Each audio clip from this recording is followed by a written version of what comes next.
particular philosophical position is evidence of a god. I'm gonna demonstrate that for you. I just want Go to ahead. like I'm simply just asking what are the conditions under which a belief is justified Well, to you. then, That's Angst, all I want to know. for the sake of the stage and the sake of the other people with their hands up, just go ahead and demonstrate it. So that's a Okay. really complicated philosophical question that doesn't have a complete answer yet in philosophy. So you're asking us to like literally solve one of the biggest problems in philosophy. Stop wasting our time. Just give us the argument. Right. You're a philosopher. Okay, so I'll give you an argument. So basically space-time and matter, they're emergent from quantum wave function in Hilbert space. And the inner world of consciousness in the mind.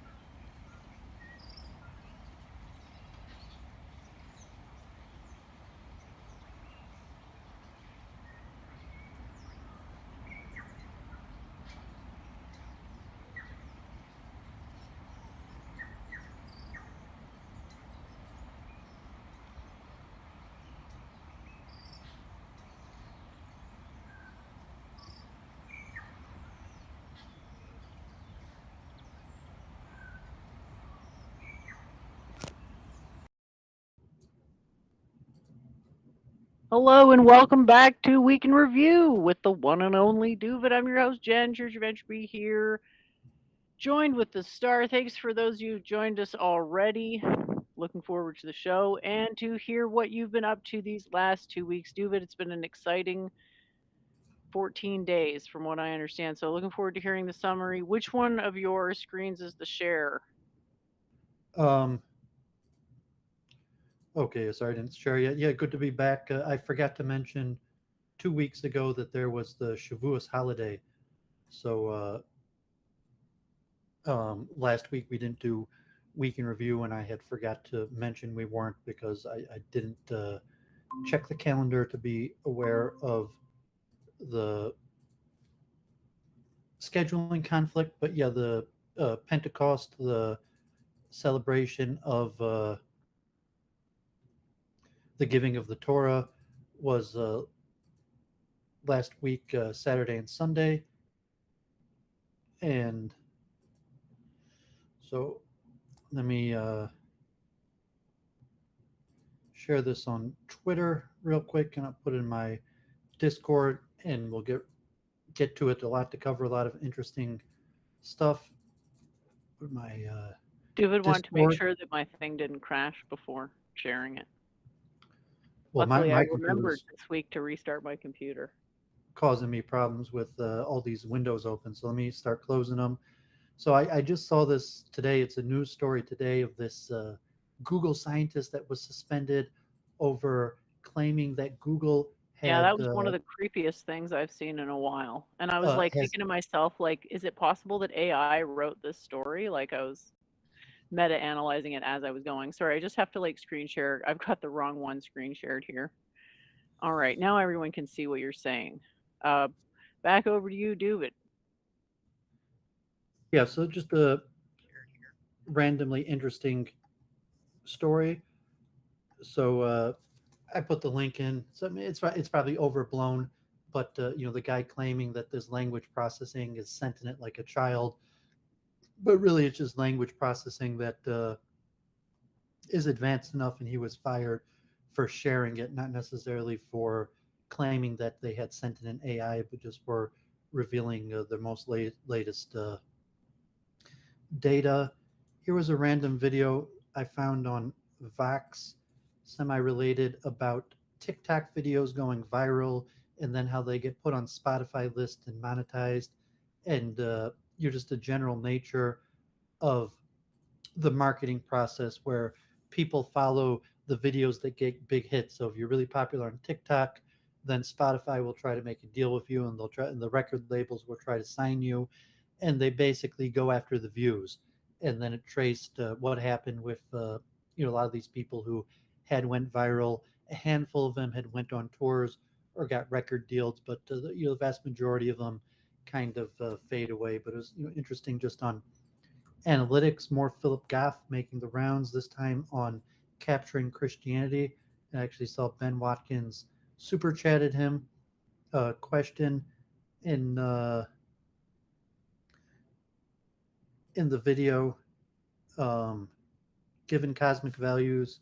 But yeah, it was interesting because Capturing Christianity is the Christian group that Ben Watkins debated atheism live in Texas from, and interesting channel. And they talk with Philip Goff on the implications of consciousness, how much, and we've been covering Philip Goff making the rounds, and he has kind of a non-theistic version of panpsychism, so he wants to check that out.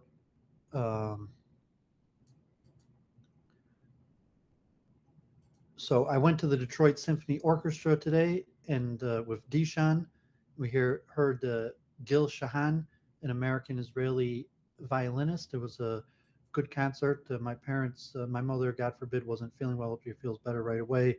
But we're going to go, and last minute canceled.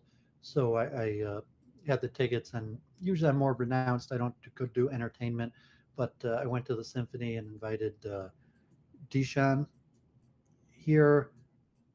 Random. I'm going to chant soon. Detroit Motown, reach out. I'll be there by the Four Tops. But let me get more of these windows. Yeah, you could say that going to the entertainment is a form of ahimsa, so as not to concern your mom with, well, why doesn't he want to go to the show?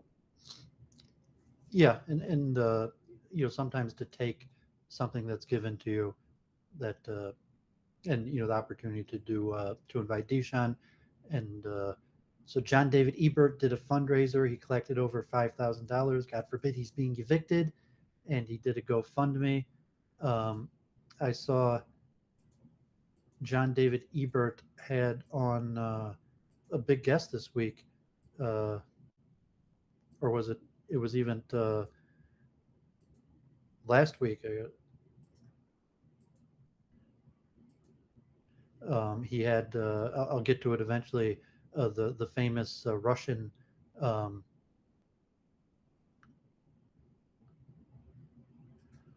Okay, so got a lot of stuff going on, so apologize about that.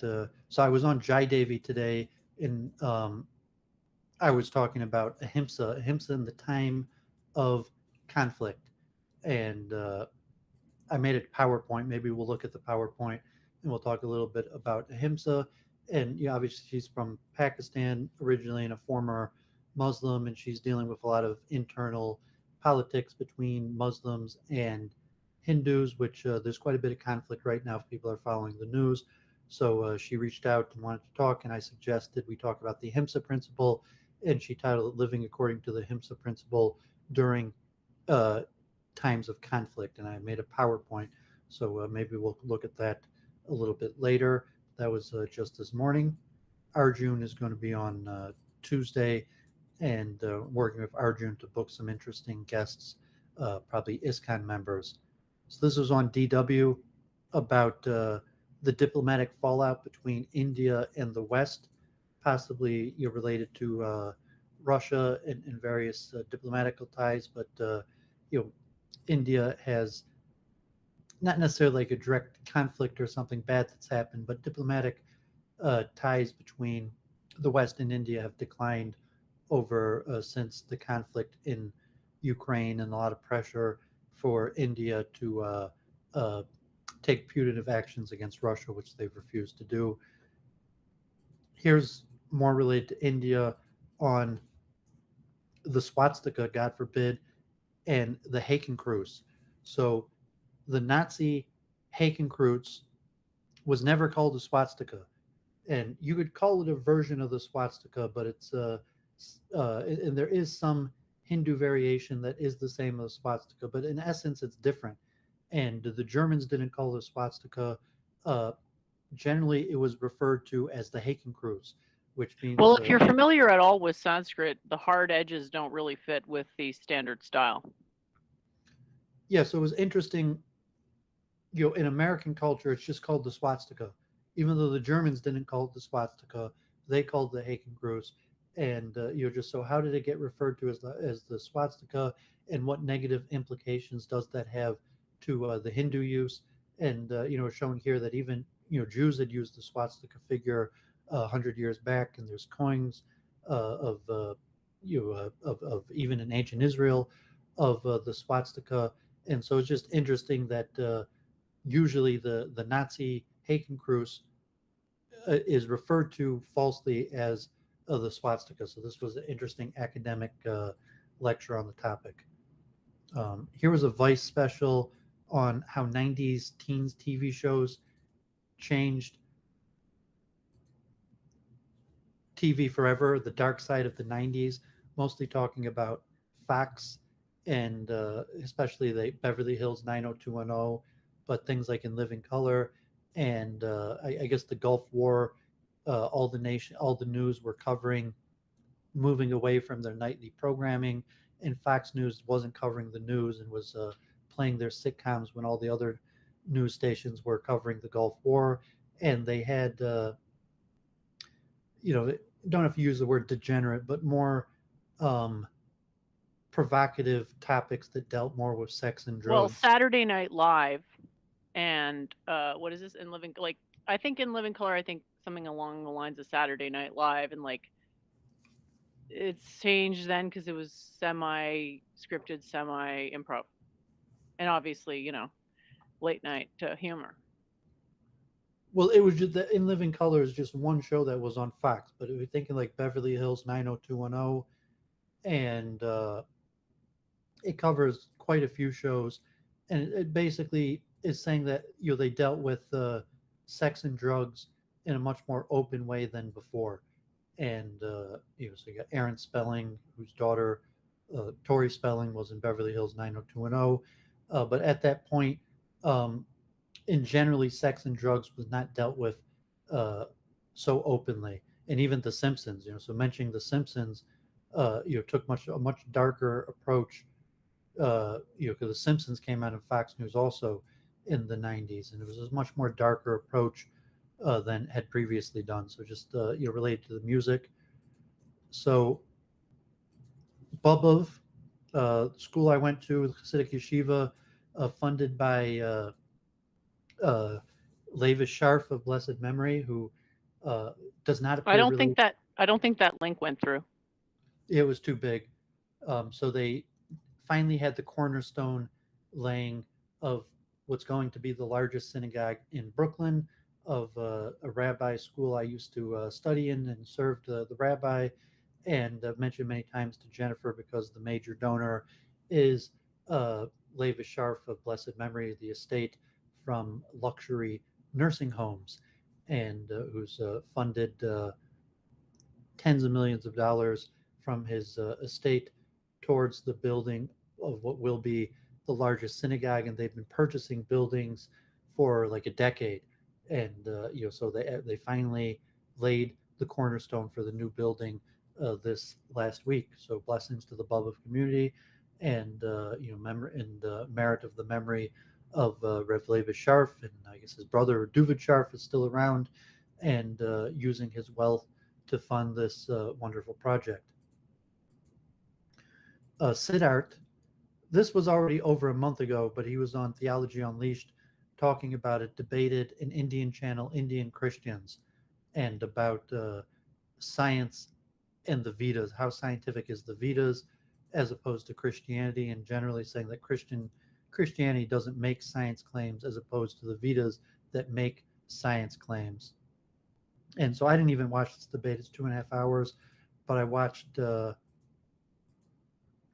Siddharth's review of the debate on Theology Unleashed. And so hopefully I'm booking Siddharth on Theology Unleashed. I mean, on Jai Devi, because he went to University of Michigan. He lives in America now, but he's from India, and he speaks fluent Hindi. So hopefully he'll be able to go on Jai Devi and speak to their audience. But props to him for stepping into the arena and debating Indian Christians. So I joined Active Inference. I've been showing it to Carl Friston and the Predictive Mind and mentioning it a lot. And so I joined their Discord, and I spoke to Daniel. He recommended this one lecture. I haven't got to it yet. I'm on lecture 24, so I've been pounding through them, and he recommended this one for Jennifer. He watched a little bit of our review of the Science of Consciousness conference, and this one has to do with the quantum system. So I haven't got to this one yet, but Yeah, we'll have to have a tour of looking at various free energy quantum principles. yeah. So, oh, here's a new MIT course on was it unlisted? So it Yeah, appeared. I think so. Will they take it down? So hopefully it's going to be appearing I back. don't know if soon. they took it down, but when you sent it to me, it was unlisted. I have it. Yeah, So I so can send it to you again. it looks like a new course on machine vision. So if that comes out, we'll see. I'll try to watch it. I'm watching other stuff. The Active Inference Labs catching up. So I'm Daniel is extremely skeptical of this type of tech. of what? Of this type of tech, but I'm interested.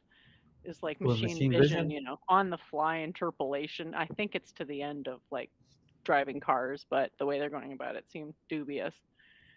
Anyway. Well, I'll show from my the automation conference, which I live stream, which I'm going to get to soon, and I have pictures that the machine vision is a real thing, and just when you Jennifer has issues with just the lexicon and saying what is intelligence and like No, I'm actually coming at this from like a technical perspective, like to sync the video, to sync every level of signal processing is exceedingly, that's like I don't want to say insurmountable challenge, but it's a challenge. okay, Not but I saying it's mean, impossible. machine vision is a current reality, and it's marketable, and I'll show soon the automation conference, products that you could buy, software that you could currently buy on the market, and exactly how it's used in automation. But so I'm not sure about the MIT course. I didn't watch it yet. I was going to. I'm not sure why it's unlisted now.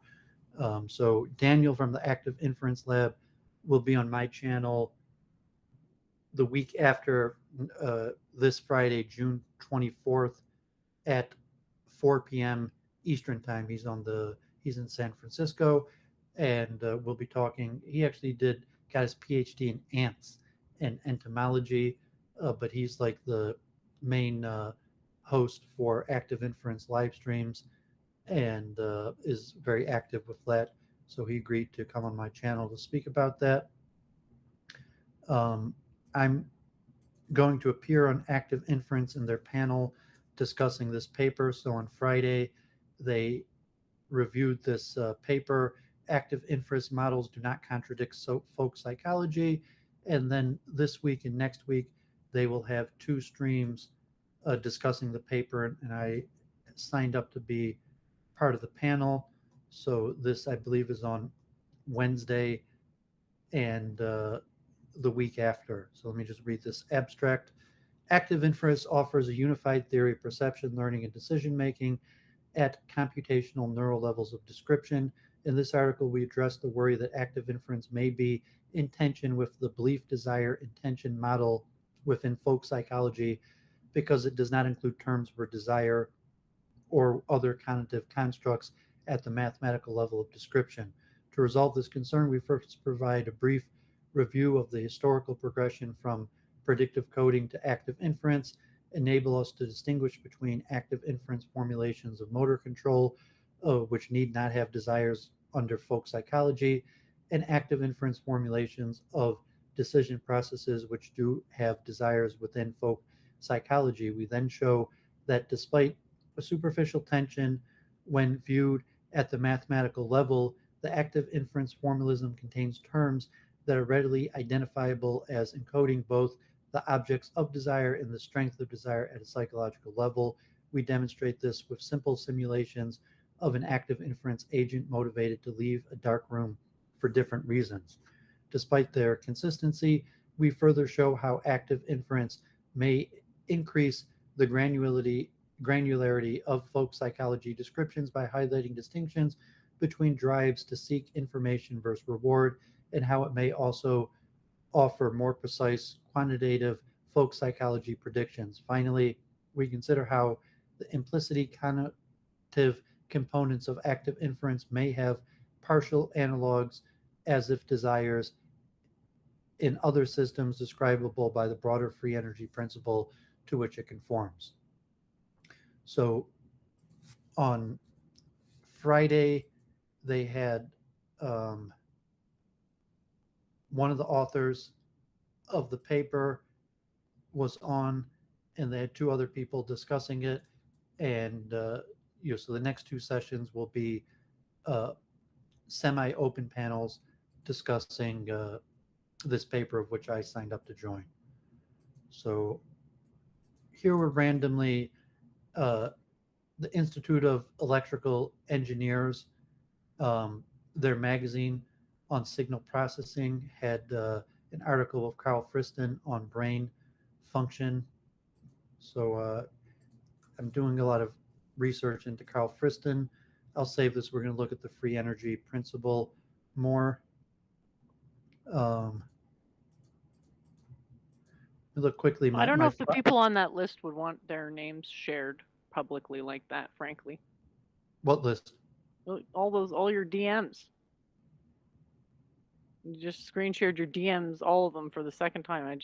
I don't think it's a good idea to do that. Okay, well, my Facebook is open anyways. I'm not sure what you're referring to. So my father wrote a poem, God forbid, about COVID-19. I was going to share it on Facebook and even like warning you, share this information, but God forbid he mentions patients dying on him and his time with COVID. So I'll avoid reading it. But yeah, my father's a doctor dealing with treating COVID patients, and he mentions he's seen 29 people die, including 4 fellow doctors. He's held their hand as they died. He's been in the room where the only sound he could hear was the defibrillator, and so God forbid. Here's the pictures from my Automate convention. Hopefully we'll take a look at those. Get to this soon. Forbes had its list of billionaires, and you could look it up. It's too big to put in the chat, but their new list of billionaires, and interesting, like a lot of billionaires, like really a lot richer, like Elon Musk, almost 200 billion. A lot of people with well over 100 billion. The nature, a lot of Russian people falling off the list, or changes related to COVID-19 and the Russian-Ukrainian war. About 10% of the billionaires are women, and of the women, 2/3 of them inherited the wealth, but 1/3 of them are self-made. And that's actually kind of progress, isn't it? That's actually pretty impressive. Well, progress is a relative word. Like if you mean that's a good thing or something, or if it's moving in some direction that's meaningful. But so to say, it's the current state of karma. It seems whatever it's saying is statistically significant. Not sure what it's saying, but I don't know. So it's I more went than to a couple of anecdotes is all I'm saying. Yeah. So I went to the automation conference and I streamed 2 days. I went twice. It was very interesting. It was huge. It was not like a regular Detroit conference. It's a moving national conference that moves each year. And this year was in Detroit. And, there were over 500 exhibitors, a huge display of robotics. I took pictures also. I think I have here, I have a machine vision thing, and maybe I'll look at the pictures, but a demonstration of what we'll call machine vision, where the camera and the machine learning device is able to recognize objects and guide the robotic arm. So in terms of like the MIT course is probably dealing more with this, or if it's related to autonomous vehicles, where we're talking about an embedded sensor camera on a robotic arm, and then the robotic arm connected to a machine learning software that's able to recognize the desired object and then from that control the robotic arm in the desired way. So this is actually software you could purchase. You could, and even relatively uh, cheaply, even a few $1,000s, you could get maybe even a few $100s simplified machine learning software that would help you train a robotic arm with machine vision, with embedded with attached cameras, and then the software would be able to apply, take the data from the camera and decipher what it is you want to do, and then control the robotic arm in that way. So I have pictures from that. Here from MedCrams, the medical school lectures, uh, talking about gun violence and just the national statistics from a medical perspective about who dies, who goes into hospital, and the numbers, if you want to consider it like a pandemic. So it was a little bit interesting. Gun violence, a really big issue in America. Oh, so here's John David Ebert. He had Alexander Dugin, let's say Putin's scholar, big Russian author. So John David Ebert, who's getting evicted and raised $5,000 from his viewers. The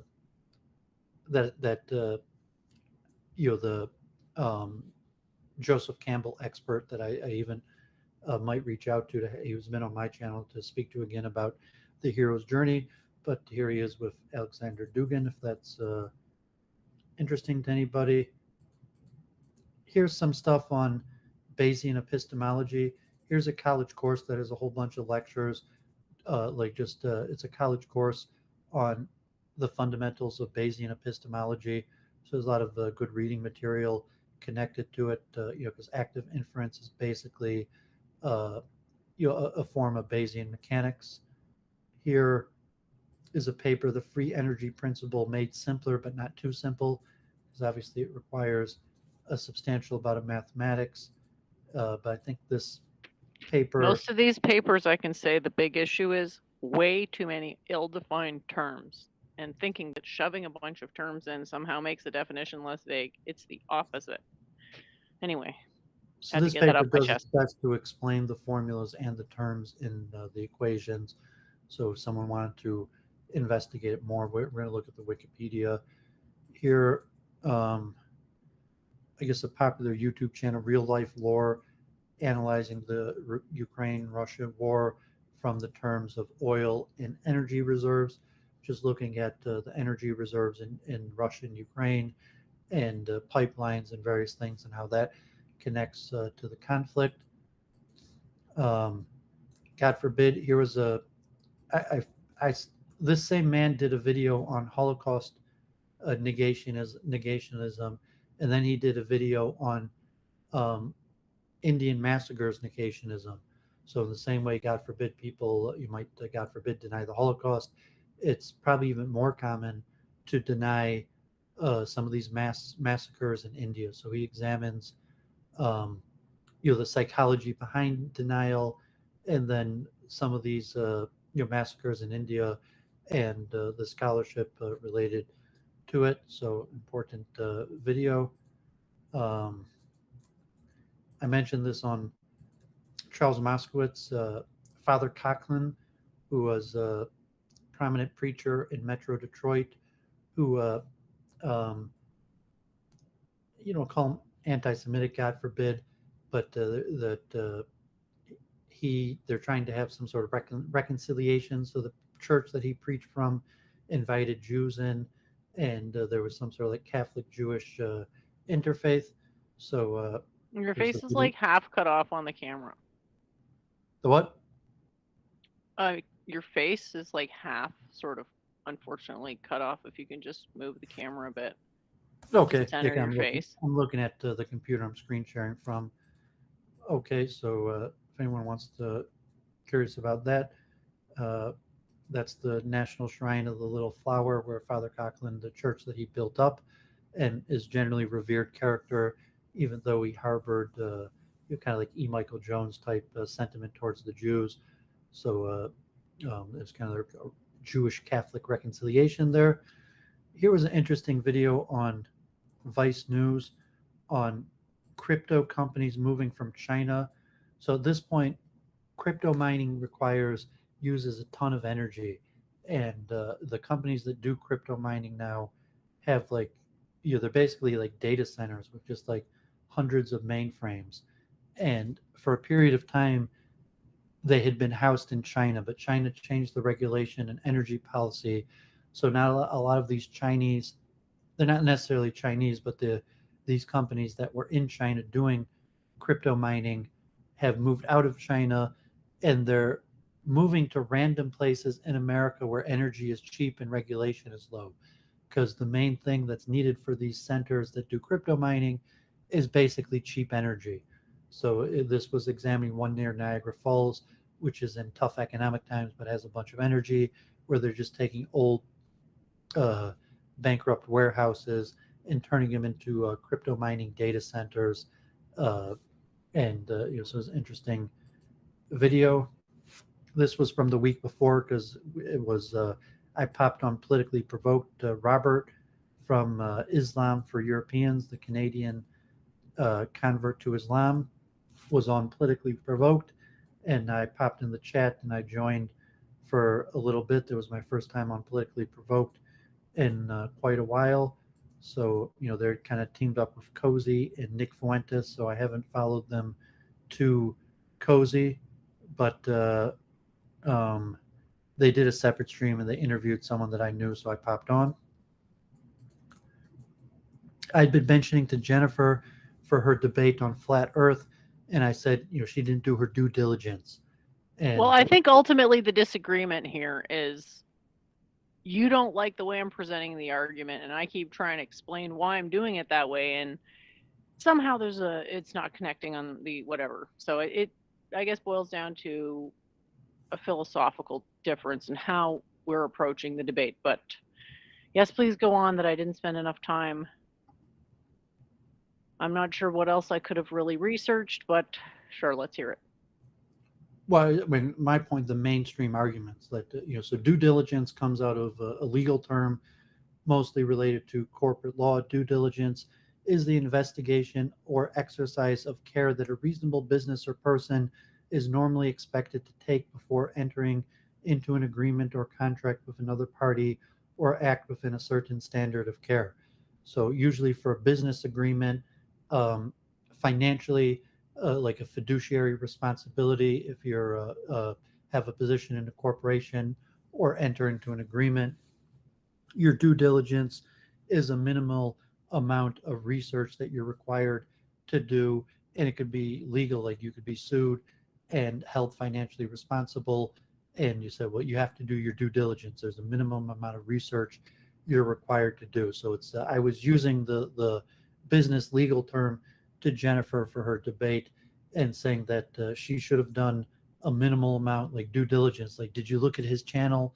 Did you do a minimal amount of homework that so she didn't get paid or anything like that. And so this is kind of a crossover terminology that's not accurate, but you're just saying like a certain professional standard that you would expect a professional debater to do, which in my opinion she fell short of, and that like minimal, like to investigate the person you're debating against, look in their arguments. I feel that is possibly going to bias me, and I would prefer to be unbiased.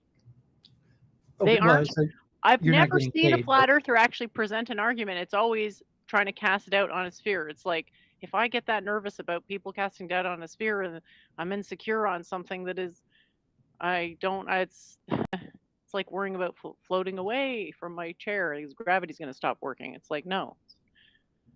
And so my point is that that's why I use the terminology due diligence, is you have the requirement, if there was a financial agreement, so you're not getting paid, and it's a good thing you're not getting paid because you're not up to the standard to get paid, that you have an obligation to do a research into the party you're entering an agreement with. In this case, that means the person you're debating against, and that would mean doing a minimum amount of research into your opponent and what their ideas are.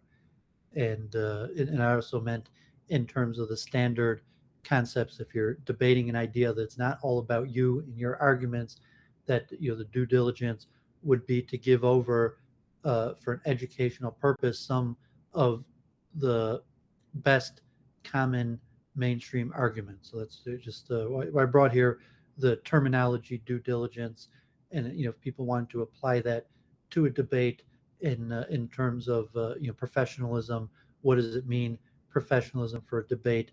What would it mean due diligence? What would be some sort of minimum requirement expected that a person entering a debate like that would be expected to do?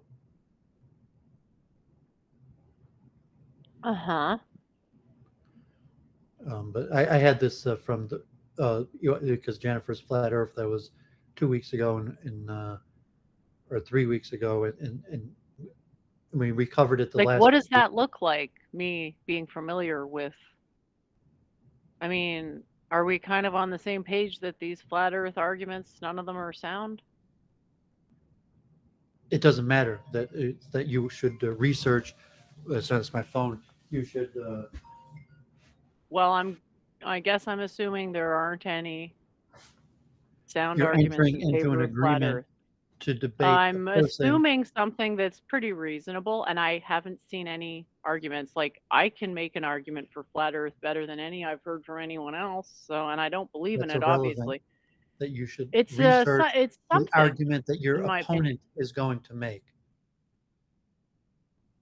You should know Okay. beforehand the arguments that your opponent is likely to give, and like obviously he's got a YouTube channel that's bigger than either of ours, with videos that I mean, you had debated him before, but that's why I'm using the term due diligence, that you know who you're talking to, he has material, and you didn't look at it, so you made assumptions as opposed to just doing the minimal due diligence of actually. I've got my ears open. If there's an argument in favor of flat Earth, like, I don't think you realize how many flat Earthers I've talked to and tried to get good arguments out of them over the years. So Yeah, I have not heard a single good keep on argument. using the term due diligence to research your opponent. Your opponent has material. You should have looked at it. All right, But, well, that's great. I mean, just a minimal level of professionalism that makes it bad content. You didn't do enough due diligence preparation to be considered professional. And so I just wanted to share. Jennifer could accept or reject my commentary, but that's why I wanted to share that concept. If anyone is familiar with the idea of due diligence, it's a minimum requirement of research and investigation before you enter an agreement. And so I was also thinking in terms of debating, like I'd mentioned spherical trigonometry, but also and I had also mentioned that nobody knows what that is, not especially, but also including a lot of people who actually study it don't really understand or can't justify anything about it. So for me to argue on that basis is itself fallacious. So it's just a question of not whether due diligence is a good idea, because we obviously agree on that. It's just what is good due diligence. So to me, if I watch this guy's channel, I'm actually going to bias myself. I'm going to do worse in my own understanding if I watch this guy's channel. That's perhaps illogical, but that's how it seems to me. But it means you're not cut out for a debate. Then I mean, if you can't actually, because you're not going to know what he's actually saying. Well, the question is, did anyone learn anything? Was there? You're not giving a monologue on your own opinion. You're debating another person, and to research their position is what I'm saying is a minimum level of due diligence. And we differ as as to what it means to research someone else's position. We differ as to what it means to research someone else's position. It's as simple as that. You can't debate against a person without knowing their position. If you didn't look into that, you didn't do. Well, there's a set of arguments that have made in favor of a position, and you can just study them all. And then if you can defeat the best one, then what do you need to know the rest of them for? Because you're talking to a person, you're entering an agreement with a specific person. So I mean, theoretically, yeah, you could. I mean, one, you didn't do that. You didn't investigate all of them. But even if you did, that you're entering into a debate with a given person, and they have material. You should have looked at their material. And so just saying that's why it was relatively poor content. Um, and so I was thinking more angles that could have been taken is satellite navigation. Like the spherical trigonometry. You could have used that as a teaching. They'll just say pressure mediation. What are you supposed to say to that? Well, I mean, give a mathematical reasoned explanation. Why it's not pressure mediation? I can't do that because that's an ether model and those aren't falsifiable.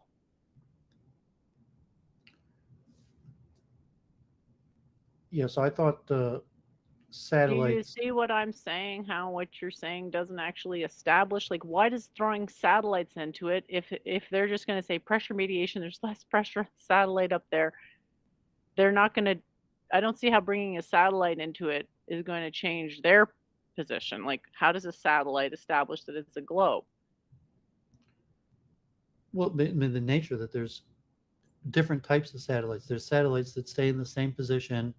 There's satellites that traverse the globe every like 3 times a day, and the different nature of a satellite that like relatively the knowledge of the spherical globe is well known, and that's why I mean looking. Knowledge is well known. That's self-referential. That doesn't actually say it. That's just basically like saying you don't have an argument. Sorry. No, I'm just saying that there's for example, GPS satellites in the air. There, I brought up the list of. You can get that with a pressure mediation model. That's the holographic principles that any 3-dimensional thing can be mapped on a 2-dimensional thing. Guess what? If that's true, that means that if the Earth is 3D, it can be mapped as a 2D surface. So if mathematically we can prove that those two things are the same, how do I use math to argue in favor of a globe? Now you're arguing flat Earth on their behalf. That's not I'm not. I'm saying that I'm saying your argument is not going to work because it's on the basis of math, which itself says there's a hologram, which itself accepts a holographic. You're talking nonsensical. Like, of course, no matter what you bring, they're going to have a counter argument, of course. I have to address what it is that they're actually saying rather than what I wish that they were saying, which is that it was a minor doctrinal difference. Your point is not a point.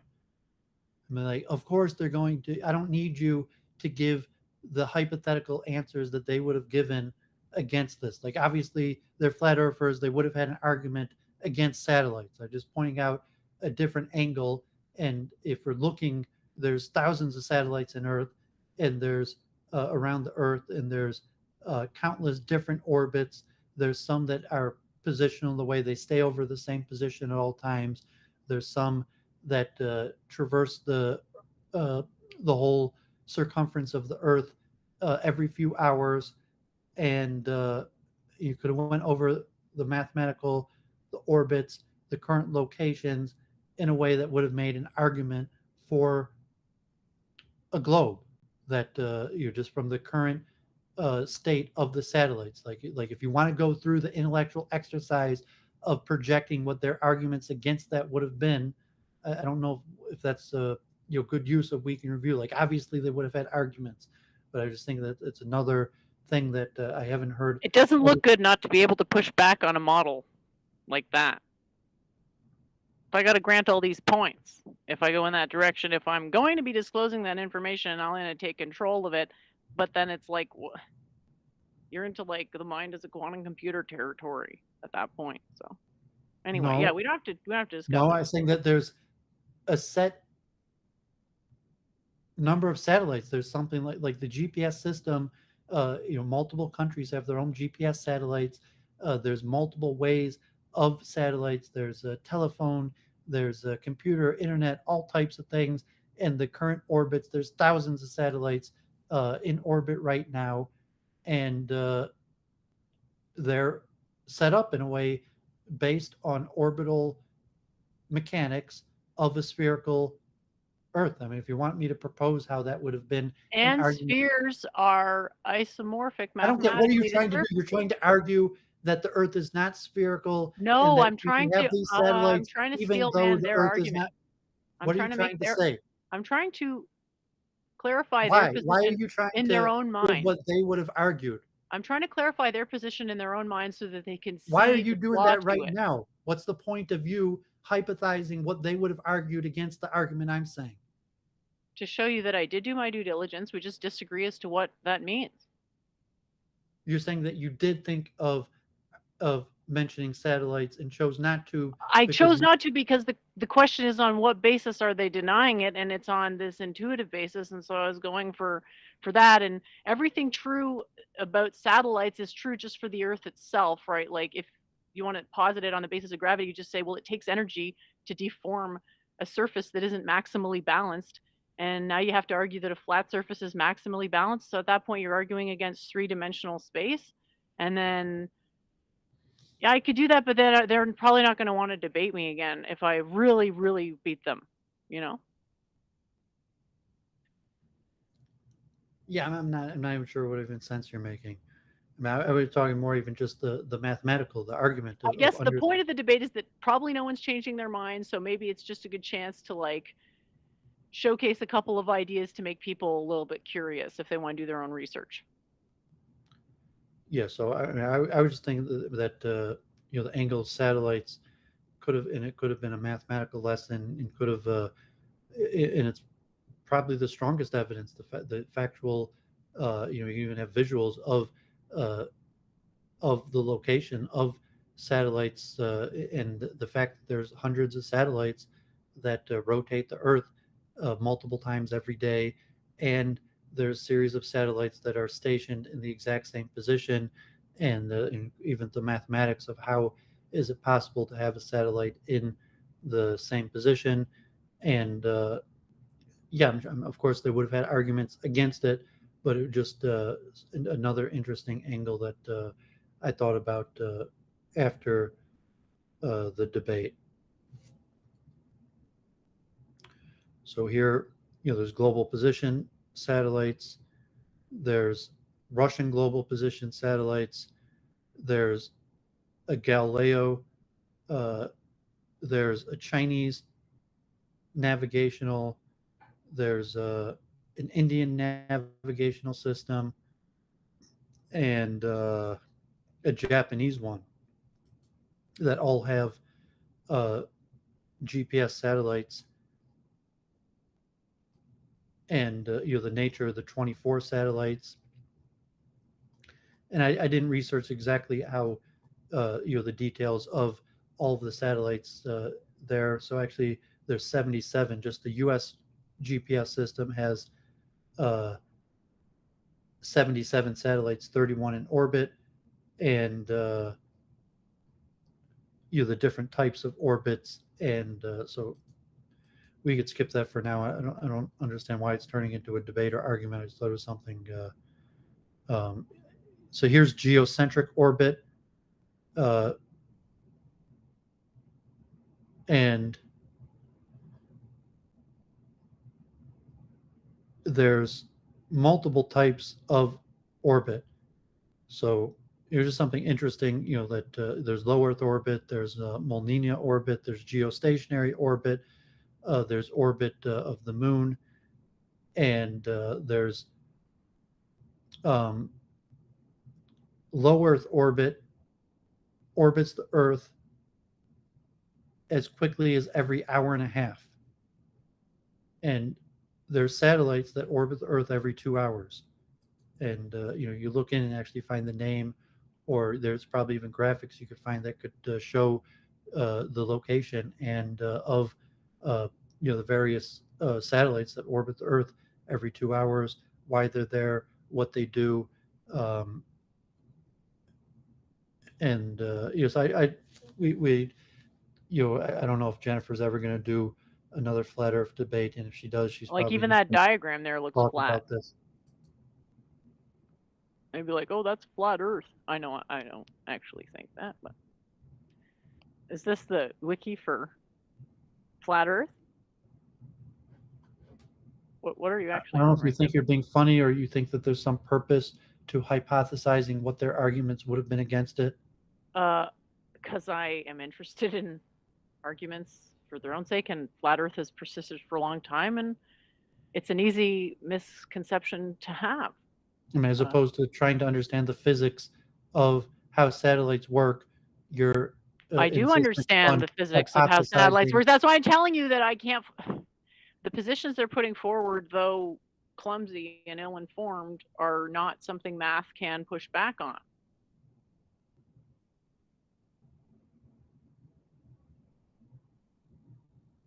You're saying it's so easy, blah blah blah, but there's they can point to there not being a solution to the three-body problem, basically, and then it's sort of like a standstill as to like, well, how do we interpret it? And then you have to interpret it on the fly. That's unlikely to be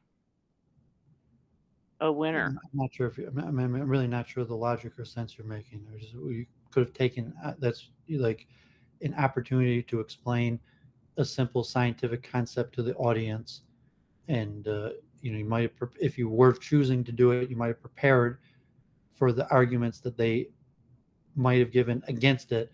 But the main thing would have been to speak to the audience and teach them a basic lesson of science and that clearly the current satellite science is based on a spherical Earth, and the mathematical equations and understanding, and saying even Jennifer has worked out some of these equations just with an undergraduate degree in physics, has worked out, even Doovid in some of my courses worked out some of the basic equations for satellite orbit of the Earth. And that factually there's thousands of satellites that are there right now, and that we interact with. Daryl says it's pointless to get to this level of technicality. When you're talking about a debate strategy, no, I haven't. The only flat Earth debate I ever watched were the two that you were in, and I thought you performed relatively poorly, and it was unclear if you're talking about your rhetoric or like a strategy. I'm not sure. Like, I mean, I guess at this point, I don't care if you do another one. Feel free, enjoy. But I guess the science is more interesting to me, and so I was just thinking about. I'd be happy to go into the science, but it does quickly run up against this problem in math of indistinguishability. But I'm happy to go into that too. I'm just not necessarily going to trot those arguments out for a public debate, because that's basically saying I'm putting an argument forward that me and one other person will understand. But there's thousands of satellites that are currently in operation now, so there might be some theoretical scientific problem, but like we have working satellites now. Yeah, so what? That can be attributed to trial and error and brute forcing, and establishes nothing. This is not even about that anyway. It's about literally proving something that is so obvious that it's inconceivable that it would be any other way, because it's an intuitive perception if you have a sufficient scope of observability, I suppose. Okay, I'm not. I mean, do you think that it's a good faith really debate? I don't want to. I that's cool. Let's keep going. I had this from 2 weeks ago, and like I'm not even sure how we're communicating, or like you're getting on some sort of like strategy for the debate, and I just was mentioning something, another method of say like no, that it's tough to know that the Earth is spherical, and especially from an empirical view of me, and so that's why I mentioned trigonal spherical trigonometry, and if anyone's ever flown overseas, and the great circle in the path, and also the phenomena that we have satellites, and the satellites orbit that is understood to orbit a spherical Earth, and it would have been, and it's also something like spherical trigonometry, that the mathematics is not beyond complication, where even in tens of seconds you could even went over the formulas for satellite orbit. Formulas no one would have understood, that wouldn't have convinced anyone by a long shot. I don't think you convinced anyone anyways. And like, no, I'm not. I think that a good portion of the audience would have understood the basics of spherical trigonometry or orbital mechanics. That even in an undergraduate physics course, that maybe 10% of the audience would have taken enough calculus and physics that they've done the equations for uh, orbital mechanics. That even you only have an undergraduate degree in physics. That saying that you did orbital mechanics, it's not that complicated. That you could, even in a single slide, even at tens of seconds, done a simple derivation of the equations of even the various multiple forms of orbit, stationary orbit, um, and that even just be good practice to do these derivations and to show how simple the mathematics is. That even a smart high school student, uh, that maybe maybe has to have taken uh, 2 semesters of calculus would understand, but maybe not even with calculus. Maybe even someone who hasn't taken calculus, you could set up the equations in a way that someone escape velocity and in orbit. That no, I don't think they're that complicated.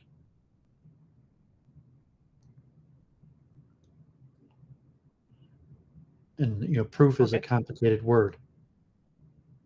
That is saying that if you're looking at the best explanation, and if you're saying from my vantage point, how do I know the Earth is a globe? And saying, well, how do I know that there's satellites?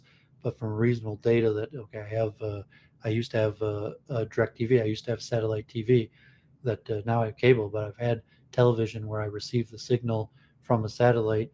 Looking even devices, what devices do receive from a satellite, or the phenomenon. It could have done more research into the interaction with satellites and how people might think that it's likely that the satellites actually exist. Um, but I mean, you see All these right. kind I of could arguments. try to do a if I was going to try to do a math argument, I wouldn't use that. I would use a circle zooming in on I would try to model going from a very large sphere to a very tiny bit of the surface of the sphere being approximately flat. I would do something like that. So I would say like what we observe is consistent with the sphere and it being flat on this level and being a sphere on the big level is exactly what you'd expect for a balanced energy situation.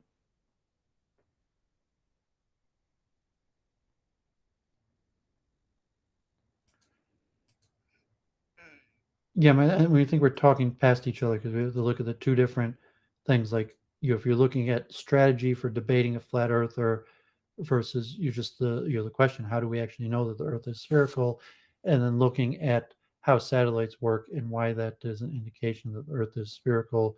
Well, If you're I'm getting assuming they're not good faith, and I'm assuming I'm not going to change anyone's mind. Yeah, I'm saying But that's why we're maybe, talking past each maybe other. if You're someone is, focusing too much on the strategy for debating flat earthers, which really isn't my concern. Like I have no interest in debating flat earthers, and like I was surprised you did it, or even to me that was a critique of modern day debate or of you personally and your debate professionalism. That's the kind of debates you're getting invited to.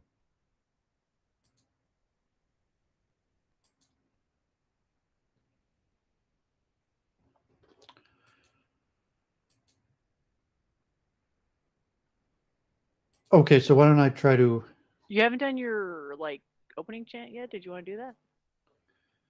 Yeah, let me share some of these pictures so I could close it down. So here was the Automate conference, and so it was a convention and conference, and included educational classes and your manufacturers, mostly sellers of equipment, robotics software, um, some machine learning companies, software companies, grippers, basically a one-stop shop for automation.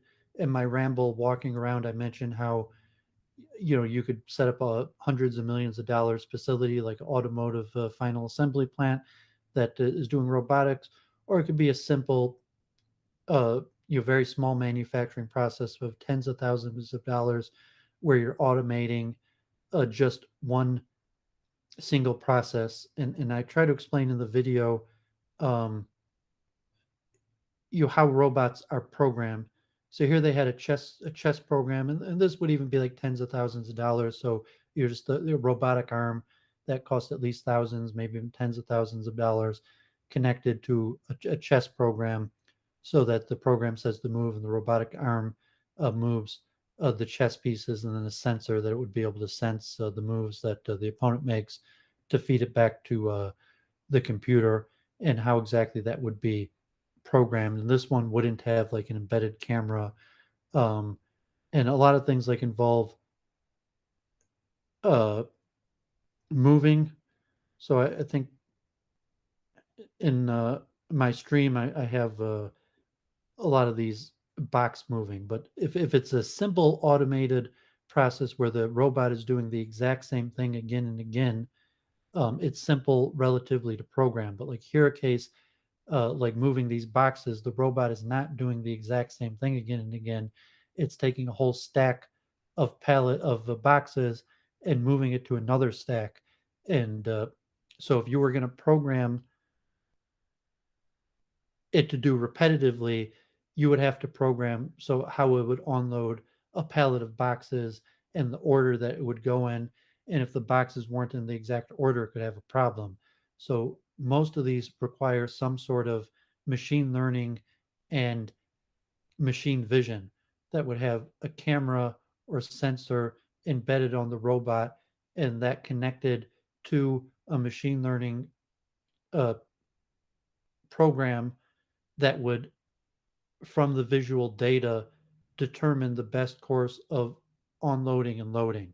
So he's saying, okay, here's a pallet of these boxes. Which box are we going to grab first, and how are we going to stack them?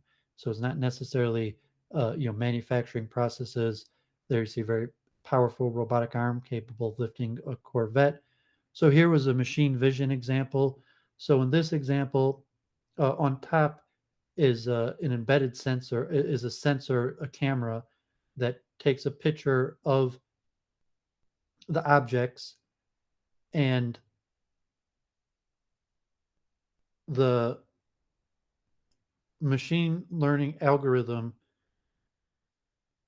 uses machine vision to decipher what it's looking at. So looking at the bin of objects, the computer will determine that it's a bin of objects, and then from the bin of objects, it will determine the best path for, this one just had suction cups, but for the robotic arm to reach and put the suction cup on the object to move it. So this is, example of machine vision, where there's a camera, the camera takes the picture, the computer program deciphers the objects that are in the picture, and then the machine learning algorithm will self-program the robotic arm to the movement that it's going to take to pick up the objects. I don't know if that makes sense to you.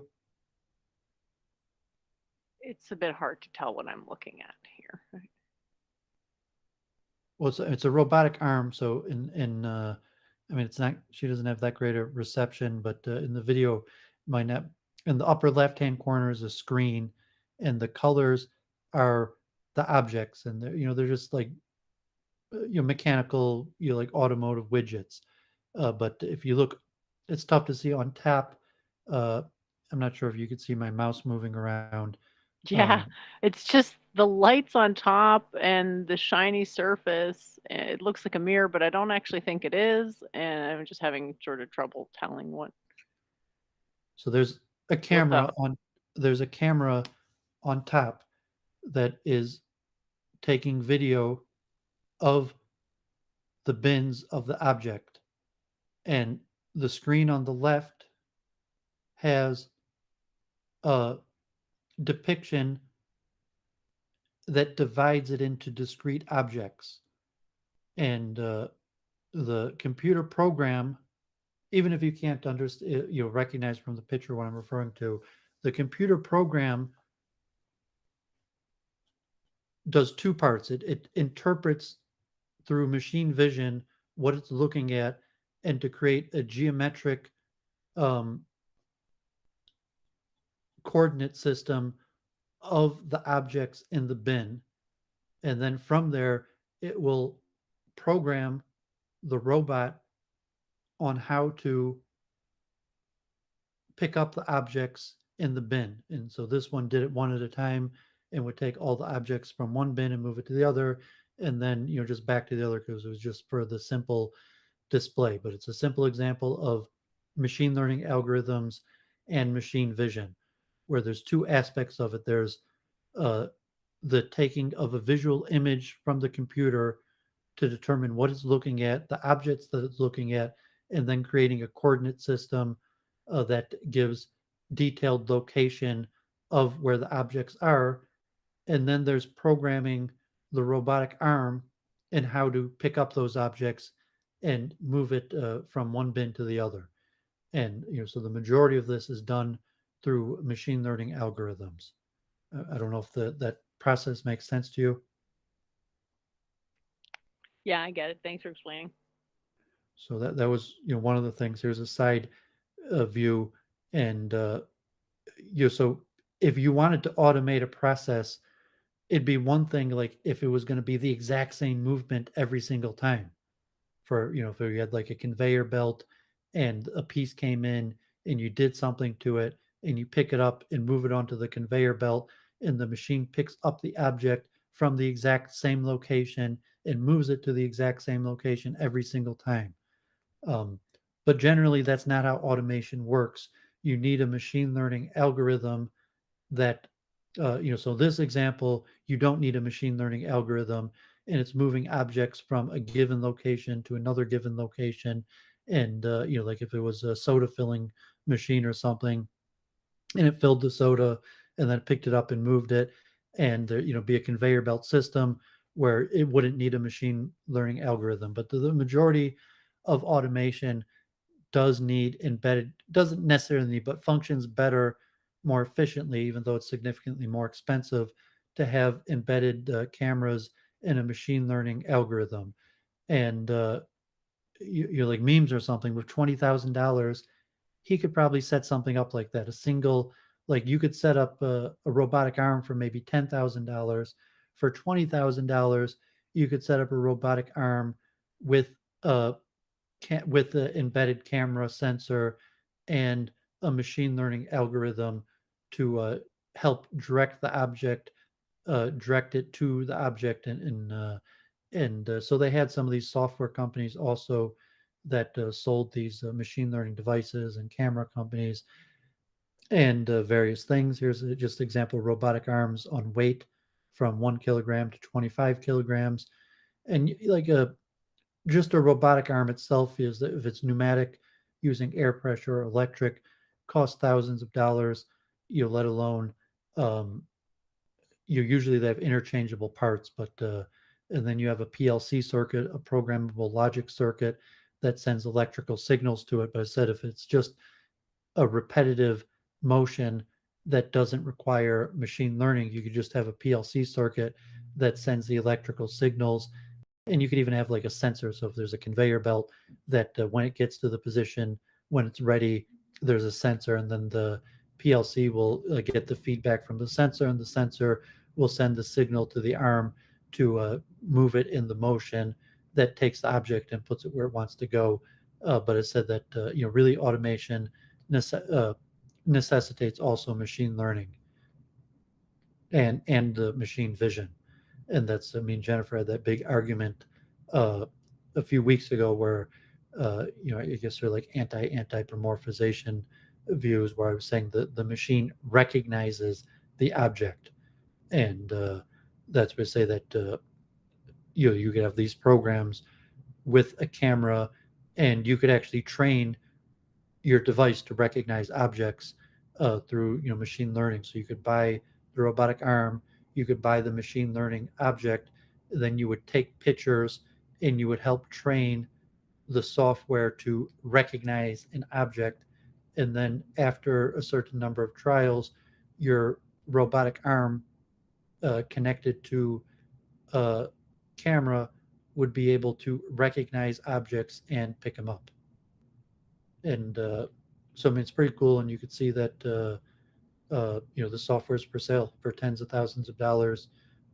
This could be yours. Here was T Jump with Debated Taylor, and I saw the result of her appearing on Modern Day Debate was that she didn't do very good, eh? well, I mean, I thought she did decent, but I mean, I told them on Logical Probable Plausible that she protected her tweets, that it's such an unfriendly audience on Modern Day Debate that now her tweets are protected. But yeah, I mean, her arguments weren't sufficient for T Jump, and someone did like a super chance. She needed basic lessons in epistemology, but I thought she did decent. Like, she got a lot of views. She got a lot more views than you, almost 17,000 views. Relatively, not sure. I mean, she did decent. She could have done better. We'll see if she does it again. And she didn't do an after show with Logical Probable Plausible. Okay, so here's the free energy principle, and maybe I'll save this, and if because Jennifer has some stuff that she wants to go over, and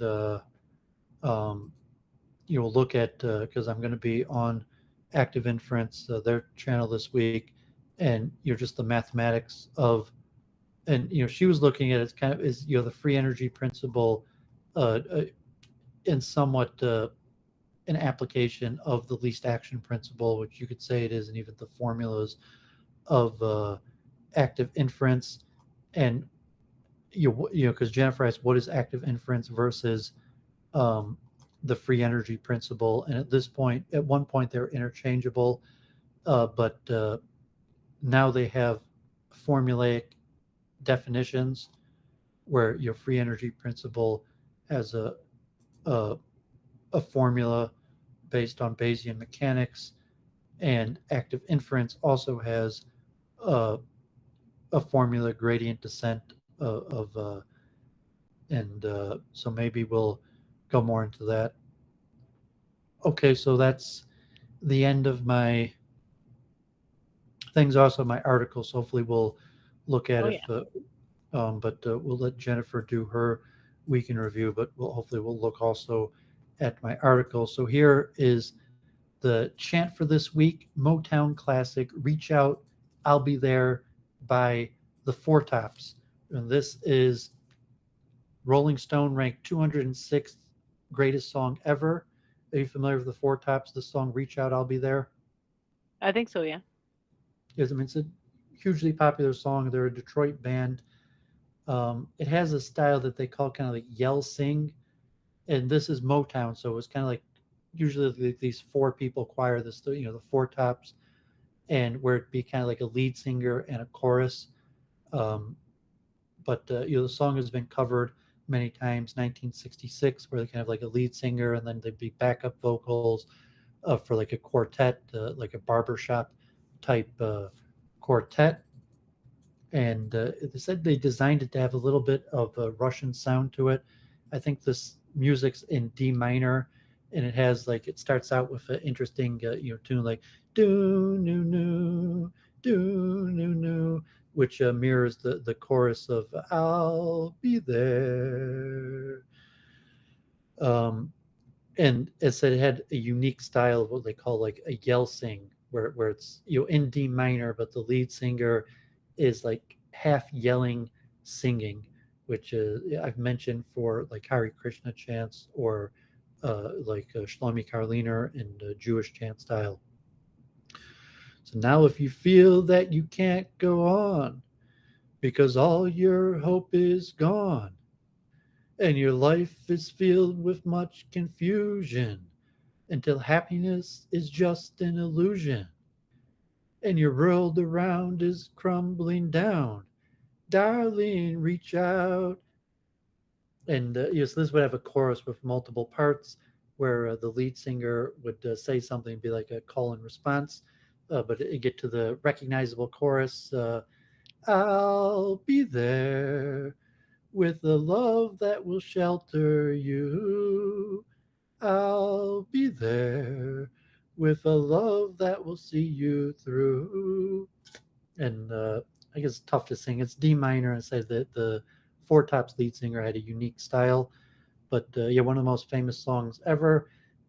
General, this is 1966, so this is in the classical love song pre um, pre degeneracy. Like, I mean, you could say love songs are degenerate in general from a religious song point, because but even if you're thinking like, okay, to sing to a woman is degenerate in general, from a religious level, that music Well, should that be. would be certain interpretations. I mean, that's a bit of a stretch, but okay. It's actually the classic rabbinic Catholic Church interpretation that love songs are exclusively. Um,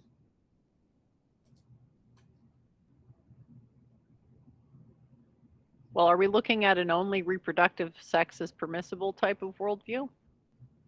well, I mean, Saint Anselm, I think, says that. I mean, the rabbi said that love is wasted on a woman. That is that there's a form of love for your wife for a woman, but the love that's expressed in song should be exclusively reserved for God. And so, in that sense, love songs to a woman are degenerate because the nature of a love song should be exclusively reserved for the worship of God. And that's the classical mainstream Orthodox position of Christianity and Judaism till the rise of opera, like I mentioned, like Nissim Dorme, even like in ancient Greece. But that was the mainstream church position till a few hundred years ago. That love songs were degenerate. There was always love songs like folk music, but like in church or in culture, like it's considered degenerate because love should be reserved for God. And so, in that sense, uh, the second level of degeneracy of like a lust song of forbidden sexual relations. So even a love song that is permissible, like talking about marriage or monogamy, from a pure religious level, is still degenerate because love songs should only be exclusive to God. Just like we chant to Krishna, you don't chant to your wife. You could chant with your wife to Krishna, but you shouldn't chant to your wife. That's strictly forbidden, so to say. Like even from a Vedic point of view, you're not supposed to sing love songs to your wife. That's degenerate. You sing to your wife love songs to God, and it's the nature of what is the purpose of music in the role. But so reach out, I'll be there is in the '60s, and it will say it's a wholesome, approvable love song, and it's not even necessarily about a woman even. So like, I'll be there with a love to see you through isn't necessarily romantic love even. So the song I'll be there is not necessarily indicative of romantic love, and it could be indicative of just brotherly love or like familiar love, that I'll be there like to see you through. I'll be there, like you could rely on me and trust me. And even the words of I'll be there could be transcribed to God. That if you took the lyrics to the song that you were singing, like really it's a love song to God, not to a person. So just make the note, but that's from the '60s already. And just how controversial, uh, this it is to say such a thing that would have been mainstream Judeo-Christian position, and is still the mainstream Orthodox Jewish position of the role of music, and saying that love songs are exclusively reserved for God. But with that, ends my week in review. Hopefully, we'll return after Jennifer's week in review to my essay on critical theory in the Frankfurt School.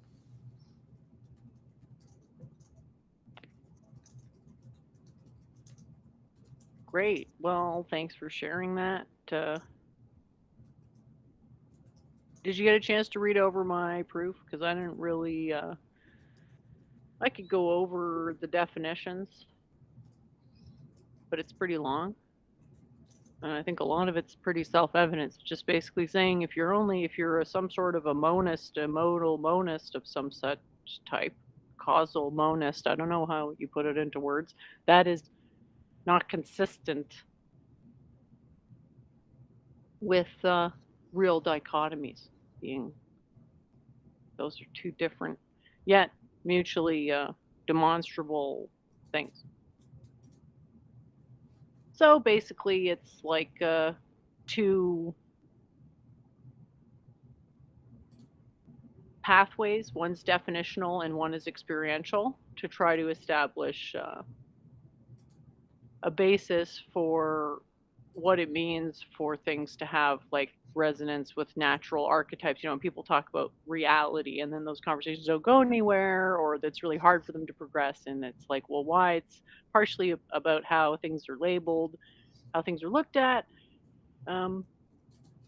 etc. So anyway, I didn't hear anything back from you about that. I did send it to you. It's published also. I can post the link in the thing. But yeah. If you had anything to say off the bat on it, or do you think I should just, because I feel like it's pretty long to explain. Well, that's what you're missing is like an explanation. Like you just have like The formula. definitions was supposed to be the explanation. Wait, Well, I thought I actually put an explanation in there. Hang on. Well, you just have definitions, like introduction, like what you're trying to do, like you're actually talking to somebody. Yeah. I mean, even the math books and science books have an introduction. Oh, it's the same problem again, isn't it? You know, even Wikipedia, like, you know, the free energy principle, it has an introduction of what the point or like some sort of value proposition, what you're trying to do, and then getting into the definition and formula. So you just get straight into definitions. Well, if I'm going to talk about what I'm going to do, the definitions should be there first. So to me, that's a matter of No, I mean, so you're obviously wrong. Like no textbook starts with it's definitions. a convention. They start with an introduction, an explanation. Like, well, if what you're you're going to trying to give an do. introduction before you give definitions, that's a bit of the cart before the horse. But again, this No, is there's a no stylistic book difference. that starts with definitions. It all starts with an introduction of foreword. I mean, maybe the first chapter starts is definitions, but no, all books start with an introduction. So, like, no, I mean, like, it's unclear. Like, I looked at it and saying it made some sense, but like, no, I mean, you didn't even give an introduction of, like, of what it is you're talking about, what it is you're trying to do. I mean, if you just have like a formula, metaphysical primitive association, and then a bunch of definitions, types of definitions.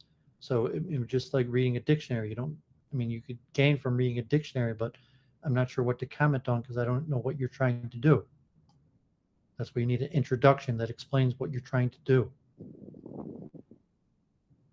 Yeah. I mean, is it not perfectly clear what I'm saying? Even the It's just dictionary that, has, like, it's even a supposed to, dictionary has an the introduction. thing is, the thing is supposed to sort of explain itself. Obviously, I've fallen short of that, and I haven't encompassed it. It's just like hard to explain what it is if there's no context for it. So the matter wave, I have no clue what it is. Like, I mean, force. I could make The matter sense out of force. some of the definitions and like have a slight idea of, I mean, maybe you're not trying to do anything or even what these equations. I'm trying are to put trying forward a describe, framework of but if what you it don't would look like explain, to attempt to prove. I'm attempting to do a proof from reasonable suppositions, maybe your structured blog, proof. usually you start out with like a paragraph explaining what you're trying to do. So it's like, no, man, I couldn't make sense out of this because you mean like, you know, like start with like a paragraph, at least explain what you're trying to do, what I'm going to be looking at,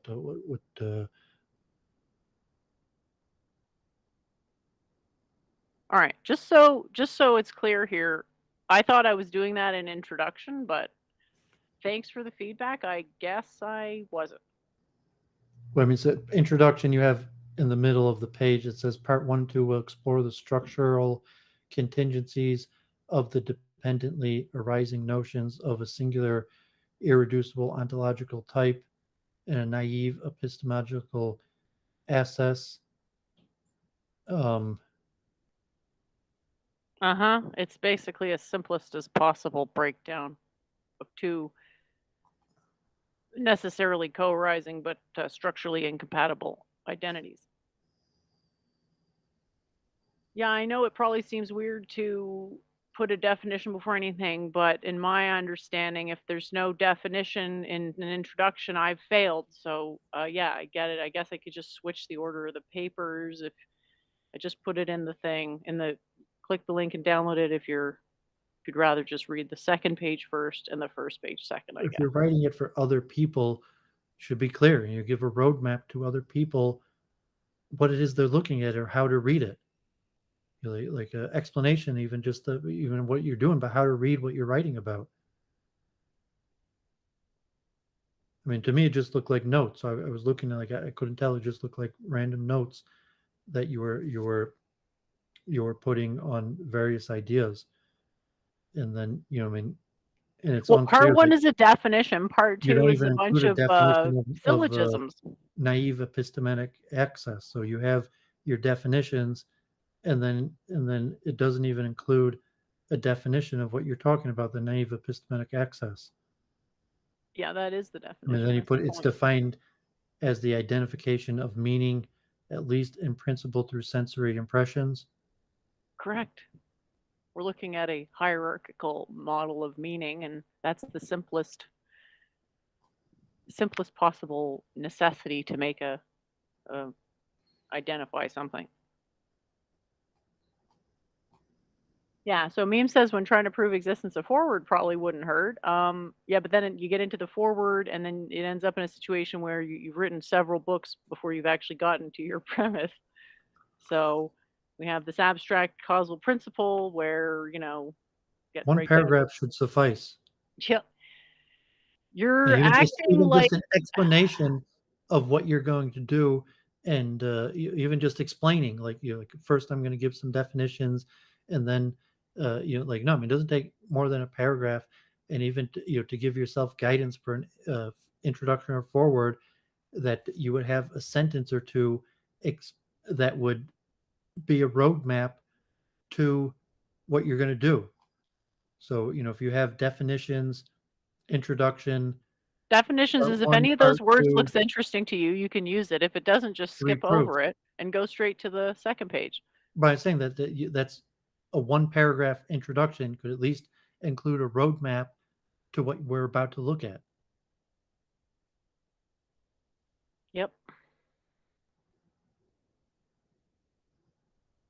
So I'm still, I'm even just talking here, like, I'm still unclear what it is. I mean, if you just, yeah, it's still unclear, like, what it is we're looking at. Well, I have to port in other arguments from, like, this is a vastly simplified argument from another. Like, I'm trying to just trim it into one single argument, but Argument what of do you want me to say here? I want you to say what you're trying to make an argument of what?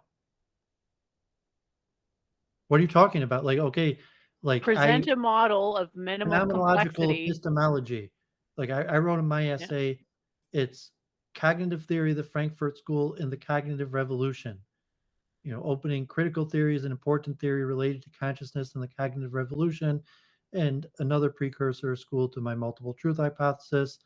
And my thesis statement in this essay, I will explain what critical theory is, the origins of the Frankfurt School to its current offshoot movements today, and the wider implications to the cognitive revolution and cultural wars today. And then I go on to do exactly what I said I was going to do over a few pages. So that's just basic structure. That one sentence in this essay, I will explain what critical theory is, the origins of the Frankfurt School to its current offshoots, movements today, and the wider implications of the cognitive revolution and cultural wars. And so that's really all I'm looking for is even just a one sentence there that would be like, what are you doing? Okay, let me think here. Here's a structured formalism for optimally disentangling causality on this particular level. Yeah, so I mean, if you were writing, I would like to. I'm presenting a structural formalism for what you said for causality. You added another word there. Well, I But was alluding to having reconciled various what appear to be reasonable suppositions about an underlying causal metaphysics, if you want to call it that. well, I mean, you had something before that I just missed one word. Like in this paper, I am presenting a structural formalism for causality. But I'm not. I'm saying that this is your minimum complexity. This is the minimum complexity any model is going to have to actually encompass the range of phenomena that's going to be generated.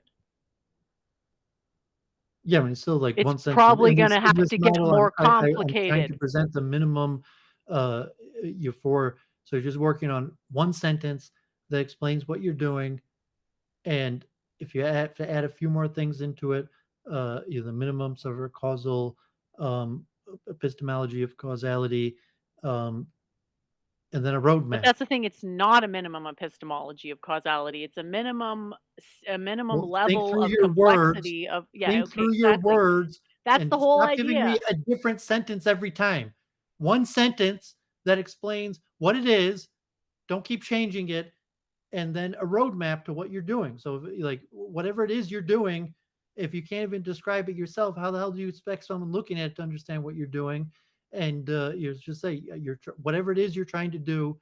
This is your structural epistemology of causality with don't give me a different sentence. Give me one sentence that actually sums up what you're doing, and then a roadmap of how to understand what is following in this. Like first, I give definitions, and then you so and so. Like, and so it could possibly be one long sentence, or just two sentences.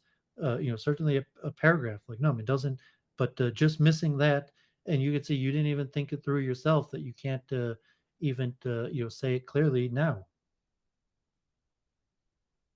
It's a minimal complex framework for a certain level of a model of not just a mind, but a mind.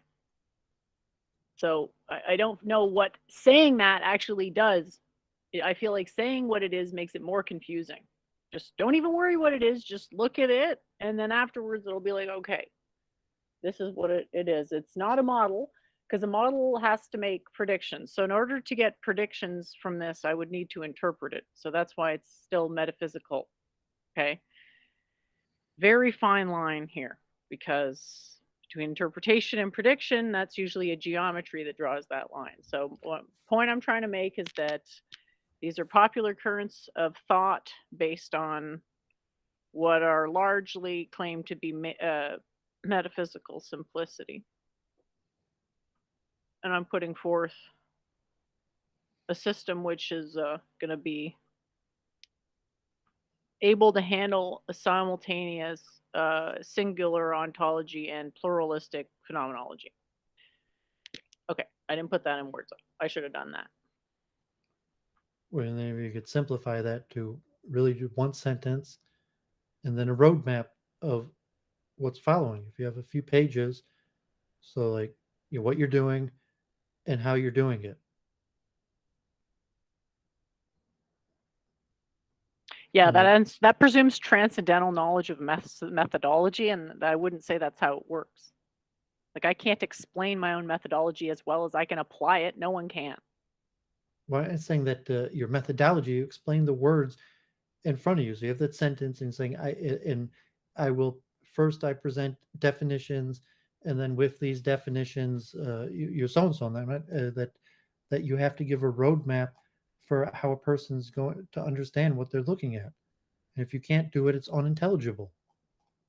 And saying like, I mean, I'm trying to give you the benefit of the doubt that like maybe you have something of interest here, but like if you do, you're not communicating it, and if it's you can't do what I'm saying because you haven't thought it through well enough to understand what you're doing yourself, or if it's just a minimal communication difficulty. But presumably, if you understood yourself what you were doing, it wouldn't be that hard to write an introduction that what you're doing and how you're doing it.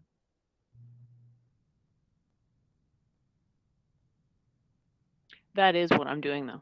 That whole thing there, that is it. It is self-explanatory and it's very structured what it is.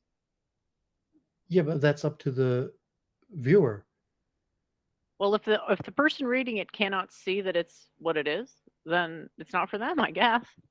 I'm Is there fine to go anyone on who explaining understands it. this? I guess I feel there's limited utility given how Well, I mean, so you niche have no some of these viewership. I'm terms saying are. no one understands what you're saying. So I mean, who is it for? It's for somebody that like magically understands your language. It's for whoever wants to think about it and talk about it. And these words are all not all of them, but mostly words I didn't come up with. So don't blame me for that. But anyway, I just don't see the point of explaining it because I feel like that's going to confuse it. Like because if I explain what I'm doing, the person ports in all of their pre-existing definitions of those terms. Which how do I know what quality control do I have on that? And presumably, you're writing it for other people and to communicate ideas to other people. Exactly. So I don't want to I want to minimally. I want their own existing biases that they don't know about to minimally frame their judgment. And I guess I feel definitions first with no introduction does that. And I guess you can say, well, it's too vague and it's not clear. And it's like, okay, that's true. But I'm concerned about how to put it into words. Does the putting it into words actually bias the experience of, because like I'm really sure about what I wrote there. I'm very sure on a higher level than I ever could be as to an explanation of what I wrote there. Do you understand? Like I'd be cool to go over any part of that, but to then summarize it as to what it is, it's like it's a definition, I guess. A metaphysical framework. It's basically the same thing as the matter fork. When Dan's saying, I agree, be succinct, but like, no, I mean, you have to communicate. Your goal is to communicate with other people, and there has to be some. I want them to understand what they are disagreeing with. I want people to disagree with me, but when everyone's disagreeing with me on waste of time, non-arguments, not talking about Doovid here. Well, I don't even think anyone's going to look at it to disagree with you because no one even knows what they'd be looking at to look at it. Well, it's only 2 pages, and people look at stuff they don't know what the hell it is all the time. I don't know why I should be excluded. Because people don't just pick up random things and saying like, only someone like who loved you or cared about you, like as a favor to you, why you even try to look at it? Like if you're saying like, no, this is really a favor to you, this is going to benefit you.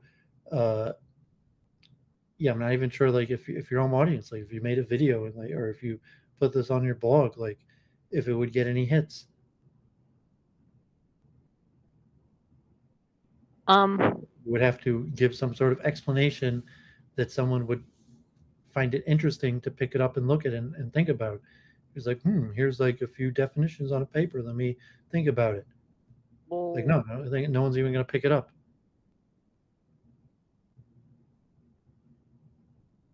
Even I didn't really pay me. You emailed me and I looked through it and I read through it, the whole thing. I spent maybe a good 5-10 minutes trying to read through it. And I mean, maybe individually some of the lines made sense, but like, no, it didn't make any sense to me. It just seemed like a bunch of random stuff stringed together. Well, that's good to know. And so if you explained at the beginning of like what it was and why it's not just a bunch of random stuff stringed together, like what it is you're trying to say and how it is you're trying to say it, maybe it would have came across differently. And still, even speaking to you now, you haven't clarified that for me. So now even after like 15 minutes of talking to you, I still not really making any sense of this.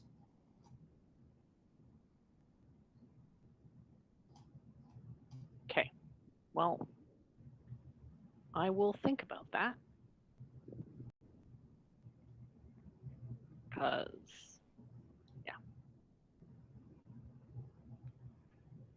And it seemed what I'm if asking you don't for, know what it you're means, either just like by reading refusing it to without hear. an introduction, here's the thing that I don't get is if you don't know what it means without needing an introduction, I don't see what an introduction is going to change. But I guess it's just a I different. don't know what You have a meme's saying. Like it would be different right up learning my style. alley if I really took a look at it. I'm really taking a look at it right now. I really took a look at it before, and I don't know what it is. And Jennifer can't even explain what it is, and so I still don't know what it is. And now talking with Jennifer for 15 minutes with it, she still can't tell me what it is, and I still don't know what it is. And if Memes thinks he knows what it is, maybe he could explain it to me. And like Memes just says, no, it's really valuable, important, and I don't know what it is either. Okay.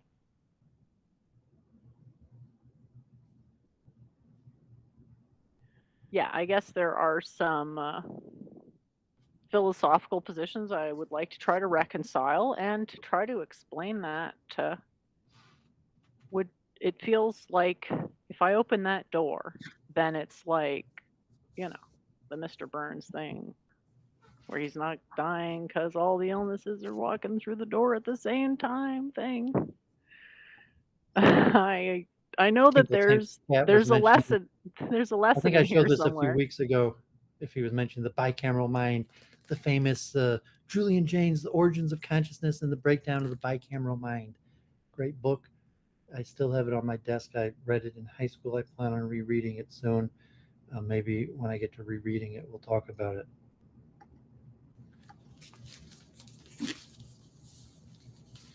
Yeah. I think it's a bit asshole-ish to not acknowledge this preternatural fear people have of metaphysics. And just say that it's just a matter of writing a paper and that doing a technique involves transcendental awareness of the meta-analysis, meta-structure of that technique. That does not follow, according to my theory of mind. So to me, it's a bit of an unrealistic standard, but for sure to frame it, to me, that was a good framing because it's like, here's some definitions. You don't have to read them, but if you want to apply the math right away, hint, you can't. I don't care. But I can explain it, and then math is obviously already ready to go with what already exists. But I don't want to put too much in there because the chances of every additional word increases chances of confusion. So it's an argument in favor of a particular metaphysical structure based on necessity, which is established on two pathways of ontological and phenomenological, whatever. Excuse me.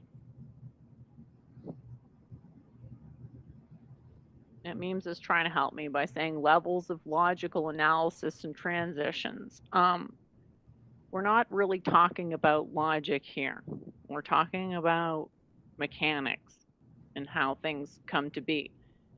We're incorporating physics knowledge, but we're not, we're basically axiomatizing anything that's physical. So at least action, that's axiomatized. That's never formalized on the metaphysical level. Yeah, Tinkle says, did the old science papers not read differently? I mean, there's a lot of variation between what's out there. So the problem is that explaining this thing may take a book. Is it worth writing a book to explain a page? Just read the page. That's the way I'm looking at it. But you're saying write the book. No, man. Why you're straw manning? I'm saying write an introduction, write a paragraph. I'm saying to be able to explain this in full, it would take so much to give a fair. It's just better. No, all I want is 2 sentences. If you want to write a book, you write a book. Imagine if you had 50,000. If you want to write an essay, a 2-page paper, no, I just want an introductory paragraph. That's all I'm asking for. I don't know why you're straw manning that, and even a paragraph. It's just 2 sentences. What it is we're looking at, what you're trying to do, and how you plan on doing it, and how you're doing it. And that shouldn't require more than 2 sentences. And I'm almost of the opinion that if you can't do it, that you're probably not actually doing anything. Well, I did do it. It's in the introduction. If you don't like the introduction, well, sorry, that's as short as I could make it, and any longer would have to go into the size of a book. Because frankly, the domain is, that's why I admire your paper that you wrote this week so much, is that you're actually going after, these huge phenomena and trying to actually summarize them. I guess I'm out of the opinion all this stuff can be summarized, especially when you start getting into this math precept stuff. But anyway. I mean, if you use the word I will explore the structural contingencies of the dependently arising notions of a single irreducible ontological type and a naive epistemic access through two proofs buttressing. We're basically taking the position that if someone can speak a language, then they have naive epistemic access. That doesn't mean any understanding. It's the least amount of assumptions you can make about communication in a language.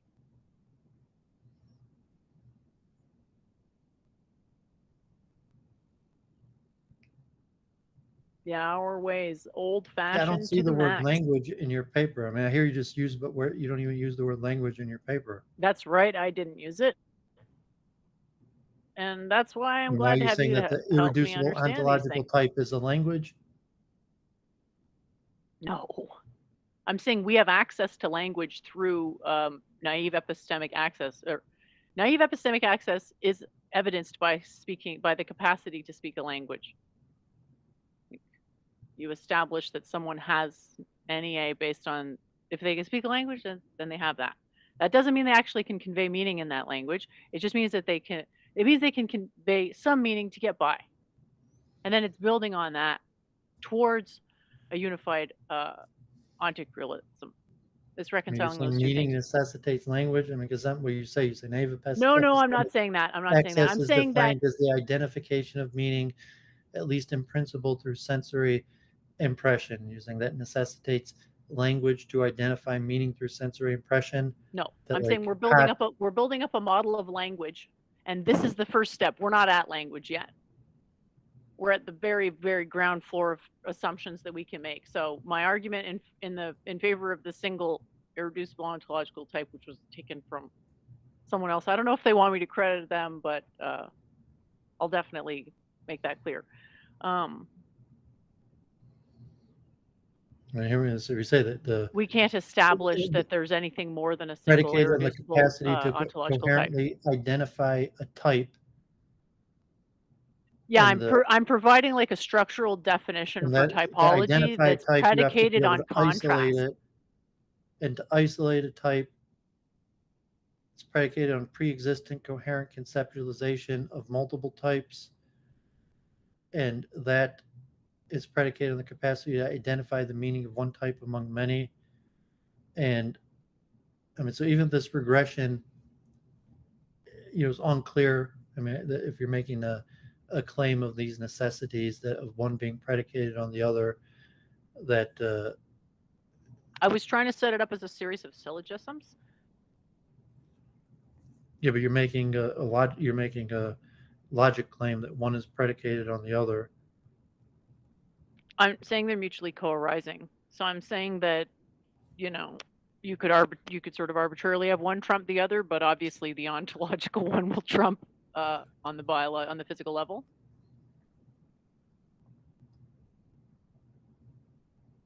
Hopefully that made sense. I'm not trying to make this more confusing.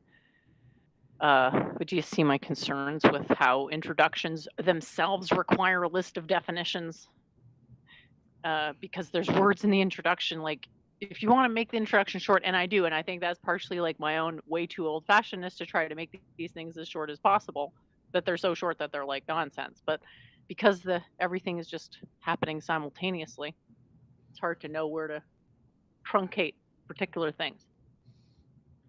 So Memes is saying, do they have an overarching category? Well, one is what it's like for us, and the other one is what we can establish with science. Science says that there's no absolute bottom. All the bottoms we can observe are synthetic. They have a dependent arising with our experiments. That's why, I don't want to bring back to the flat earth thing, but it is, the container versus no container thing is a bit of a challenging hurdle. So I'm just trying to put it forward as like, if we're going to go from naive epistemic access to epistemic access to the ontic absolute, or whatever you want to call it, you have to have it in a shared language. The two have to exist in a shared language. And then you start with, okay, they seem incompatible at first, and then there's a potential reconciliation, and then an intentional alignment. But I don't want to get, like, if I go into all that explanation, that's so Hinduism-esque. Like, I know you're going to get it, but then my average person following me is so not going to, is that going to alienate my average because we all know no one's reading any of the stuff that I write. But anyway. Well, I mean, ironically, I cover some of the stuff in this week's essay, and like, I mean, really, you're talking Kant and German. Maybe I idealism. didn't do it because I wanted to give you something to do. Do you ever think about that? No, of course not. I'm just kidding. But anyway, we don't have to belabor this forever. I hope people will at least take a look at it. If you really don't like it, just have a look at the second page. The first page is really if you want to start using this stuff that, like, it's already math adjacent. Do you have to use that formalism in math? Well, you have to encompass what's happening somehow. So that's a whole other thing. Like, you have to then also be able to use the computer's quote ontology, or whatever you want to, however you want to put that into words. So why would you want to read it? Just to know the stuff I was thinking about.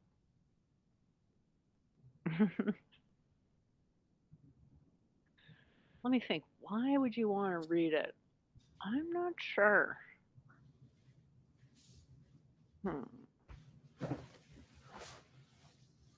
I suppose if you wanted to think about the same stuff as me, then you could read it, because that's the stuff that I was thinking about. Because there are several hurdles of really framing a good conceptual understanding. And this isn't, I don't want to say this is the biggest hurdle, but this isn't, Well, I mean, because I write in this week about Kant's critique of pure reason. So, I mean, to some extent, that's possibly what you're the type thing you're covering here. And, I'm just trying to put forward something Ayurveda-esque in metaphysics.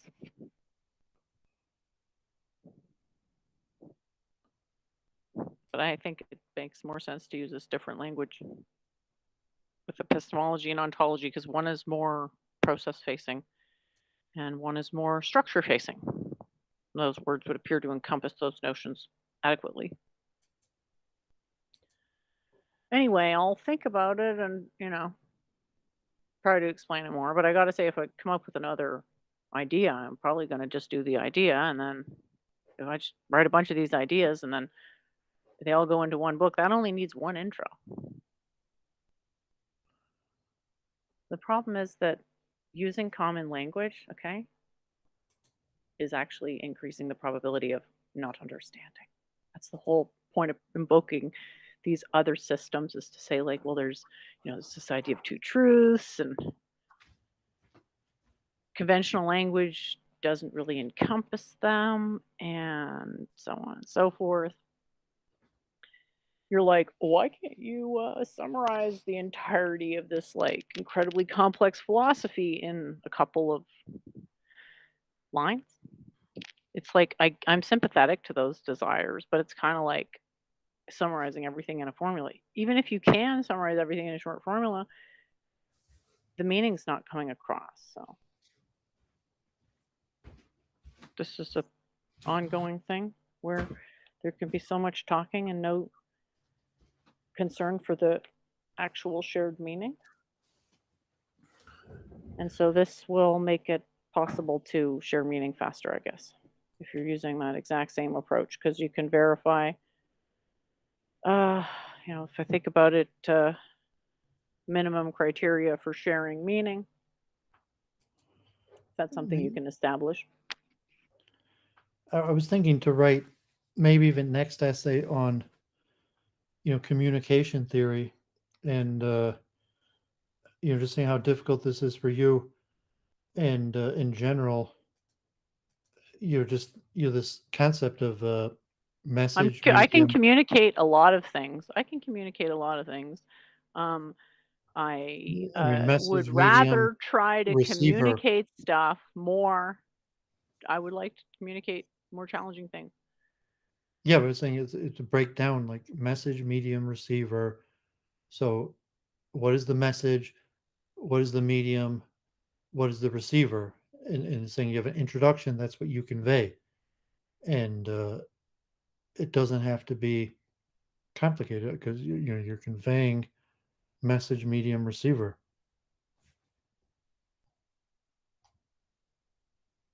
Some of the concepts that I use don't have English translations. Yeah, but saying then you could So I'm already out on a limb here then with you these then you should Buddhism convey terms. that. I mean, you could with say these- that in the introduction. Then The I have to message. open the door as to why am I using terms that don't have English equivalents. I don't want to open that can of worms. It's always one problem after another. Sorry to put this on you. I don't know if there's any solution to it.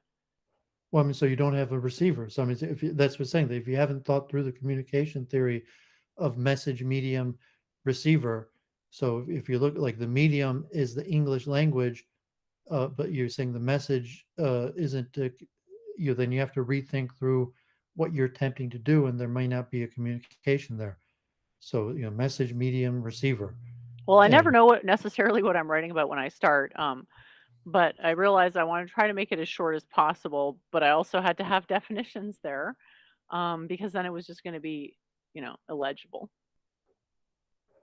But frankly, it takes a lot of framing, and at some point, the more you write, the more you have to worry about attribution, and there's like exponential amounts of attribution at a certain point. Do you understand that concern? no, I don't understand the logic behind your concern. Do you agree with Ayurvedic And medicine? I can see that you're saying that you're scared of communication failure, but I mean you're already I am concerned basically about you're I'm basically concerned about already a things communication progressing. failure. So it could say like, okay, well, you're already failing at communication. So if you're scared about communication failure, you're already failing at communication. Okay. Well, I guess I thought if I just communicated it, then there'd be less chance of being so bad, but maybe I'm wrong. And people, some of them in the chat, they can't read the proof. I put a link to it. You can download the document. Skip the first page if you don't like it. The second page is some definitions. Okay. Which are minimally complex, structural framework, which can be used to bind coherence. Okay, what does that mean? Again, we're going to have to go into another layer of recursion, at which point I'm going to say, forget it. And then I'm going to say, do you agree with the position? Do you agree with Ayurvedic medicine, the basic idea behind Ayurvedic medicine, which is 5 elements and a ether perturbation model?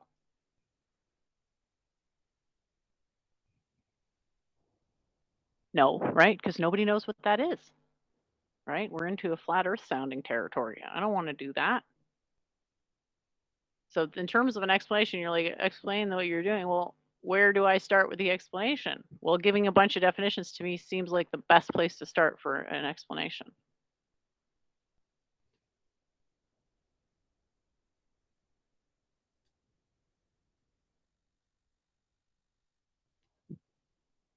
You're not saying anything. Have I clarified at all what this is? Doovid? I'm fine to keep trying. I'm just saying, like, at some point, it's kind of just like, it is what it is. It's just I guess a proof of some sort. I've been working on this for a while because this stuff's extremely hard for me to understand this stuff. Very opaque. So there's this understanding that the thing is either A or not A, which is this propositional logic. It's either true or not true. Did you have any comments on this diagram? Thanks, memes.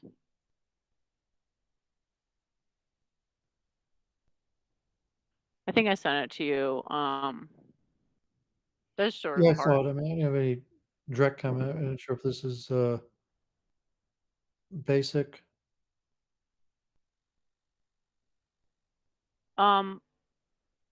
This is basically trying to reconcile different uses of these terms functionally. So we have the true or false dichotomy for propositions, which is what falls into this one. And then you have your De Morgan's laws, which have a more complex formalism, which involves two overlapping sets, A and B. There's issues with that already just to go to math, because math suggests there's only one set and infinite sets are self-referential in a very likely problematic way. So let's put that to the side. All I'm saying here is, bottom right, you're getting the effect of some type of the effect of a four-valued logic just by using De Morgan's laws. I don't know if I go as far as to say that they're structurally compatible with with each other, but that's sort of. I want to make a note about, I guess, computational equivalence.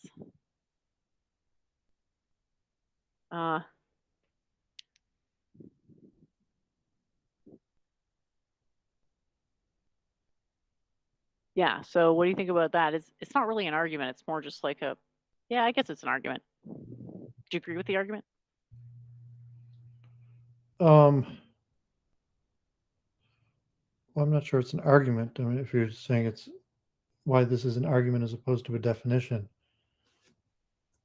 Well, I don't think anyone else has taken the position that the Morgan's laws are synthetic four-valued logic. That's the position. I want to know if you agree with it based on this diagram. It appear to be somehow structurally compatible. I don't think the Morgan's laws encompasses four-valued logic, but I think it's like a Well, I mean, I don't know if a it's even functional defined sort what of a four-valued it's a logic is. two-dimensional hack of a four-dimensional logic, I would call it, but yeah.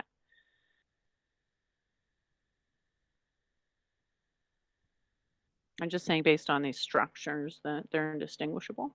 Yeah, I guess I didn't think what you meant. Like, I mean, I still don't know what you mean by uh synthetic four-valued logics. I mean, you just have We're looking at the number of partitions in the top right diagrams, it because looks like like you I just pulled copied those off the Wikipedia. Wikipedia. So you see the structure, there's an external blue section, and then there's three sections, A, B, and then the overlap of A and B. So the argument is that by virtue of including two sets overlapping in this ambient universe, you're getting the same functional structure of a four-valued logic.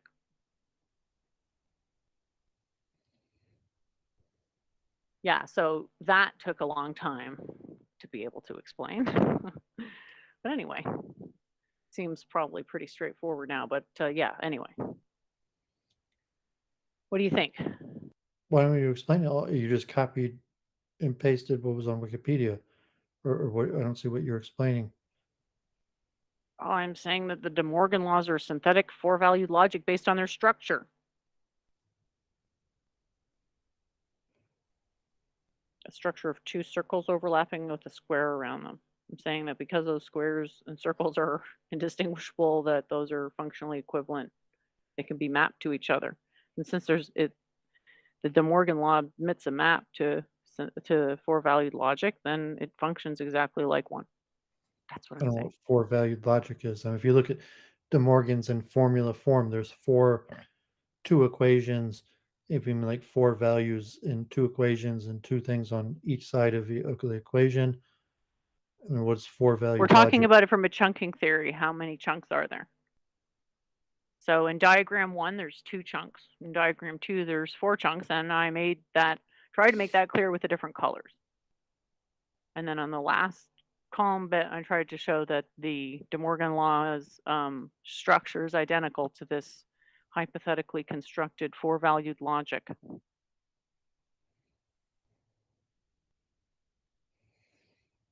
It's a map from one to the other, basically, I guess. sorry again, it's hard for me to like put into words sometimes because this method is, and the meta-analysis of the method is the same method, right? Meta-analysis is harder than methodology, clearly.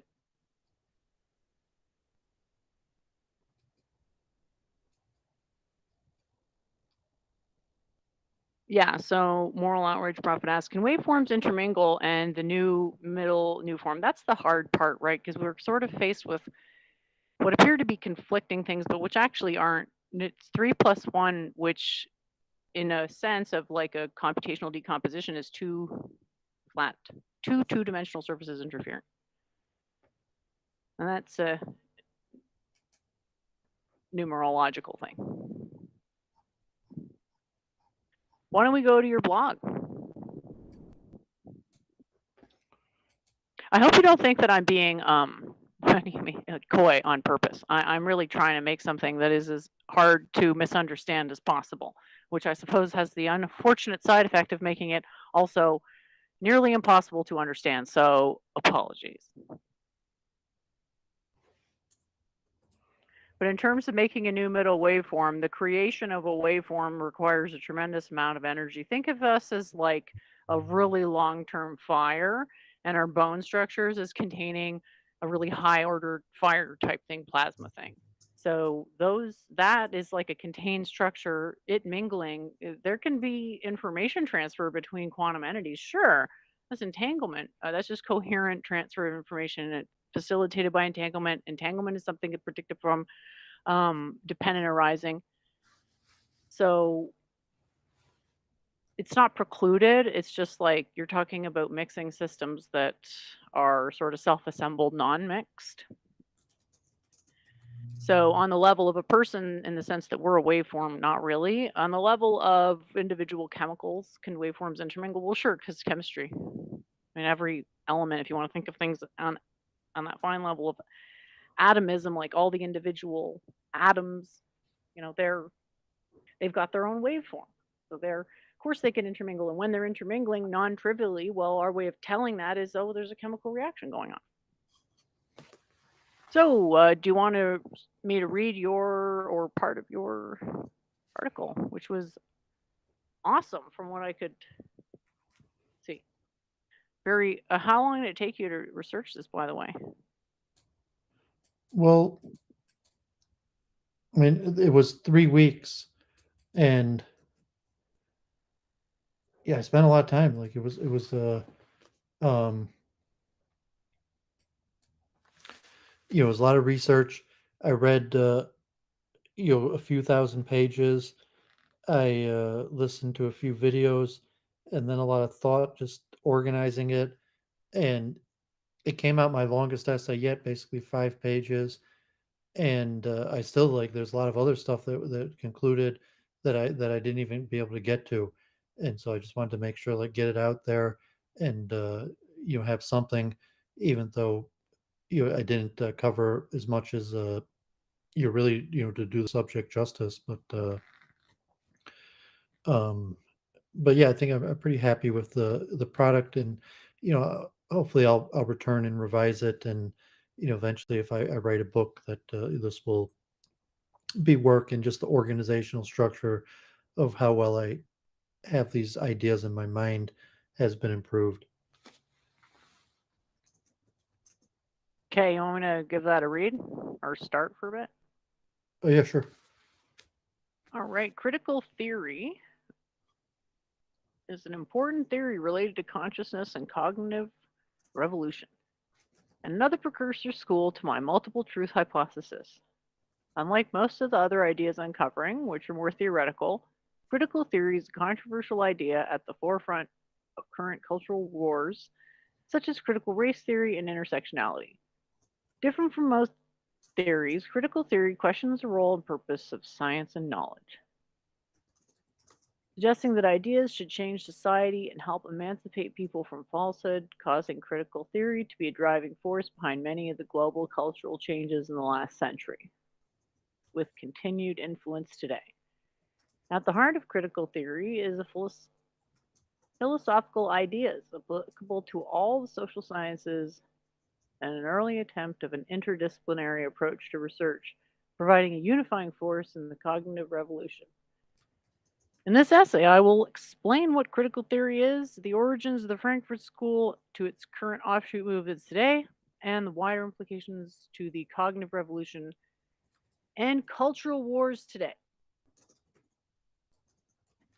The Institute for Social Research was founded by Karl Grunberg in 1923 as an adjunct organization to Goethe University, Frankfurt, Germany. Grunberg was a Marxist professor of law at the University of Vienna who found funding through wealthy student Felix Weil, a Marxist organizer. Weil organized the first Marxist work week, gathering leading Marxist thinkers in Frankfurt, many who joined the Institute for Social Research. And the Institute focused mostly on promoting Marxism and published Marxism in Philosophy and History in Class Consciousness in 1923. In 1930, after the departure of Grunberg, Max Horkheimer became director, and the Institute for Social Research became a multidisciplinary center for the integration of the social sciences, promoting a new form of Marxism. Horkheimer recruited prominent intellectuals from various fields, such as Theodor Adorno, philosopher, sociologist, and musicologist, Erich Fromm, psychoanalyst, and Herbert Marcuse, philosopher. As most of the members of the Institution for Social Research were Jewish, after the rise of the Nazi Party, the Institute relocated in 1933 to Geneva and found a new home in 1935 in New York City, housed at Columbia University. At the same time, Franz Boas was a leader in the field of anthropology and cultural relativism. The Institute reached its height of scholarship in America, but because of its German origins was referred to as the Frankfurt School. In 1937, Horkheimer established the concepts of critical theory in a first manifesto, Tradition and Critical Theory.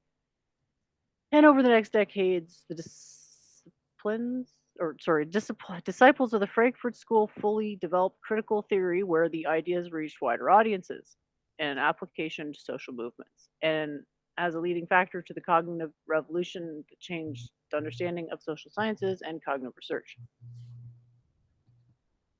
Critical theory is better understood as a philosophical school, the Frankfurt School, and a cultural movement, but with some well-defined ideas at the center.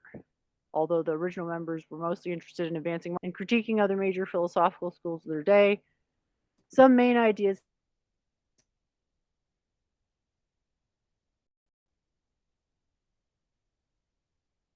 for Freud and others. The critical in critical theory is meant in the way used by Immanuel Kant, not in the negative sense of criticism, but a methodological practice of doubt, from the original Greek meaning of the faculty of judgment, with a critique as a method of discipline, systematic study of a discourse. Immanuel Kant, in the late 18th century, wrote a series of books: Critique of Pure Reason, 1781, Critique of Practical Reason, 1788, and Critique of Judgment, 1790. Kant's use of the term critique refers to a reflective examination of the validity and limits of human capacity or of a set of philosophical claims.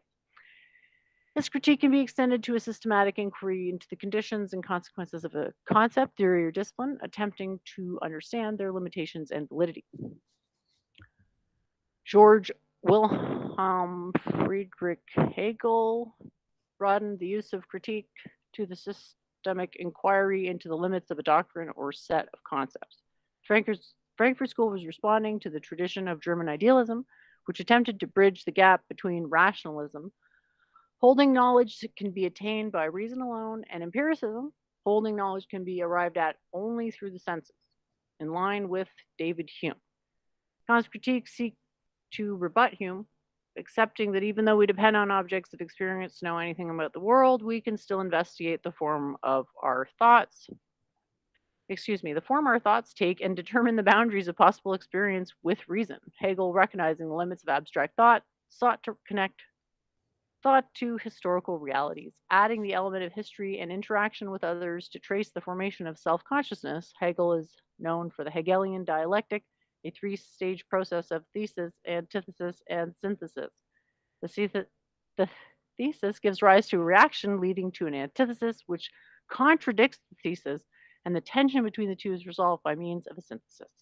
Although the Hegelian dialectic is attributed to Hegel, Hegel used the terms abstract, negative, and concrete. I think I might need a break if you can take over for a bit. Voice Sir getting a Karl little Marx tired. adapted the Hegelian dialectic to the study of historical materialism, purporting to be a reflection of the real world created by man that could examine personal, social, and economic behaviors.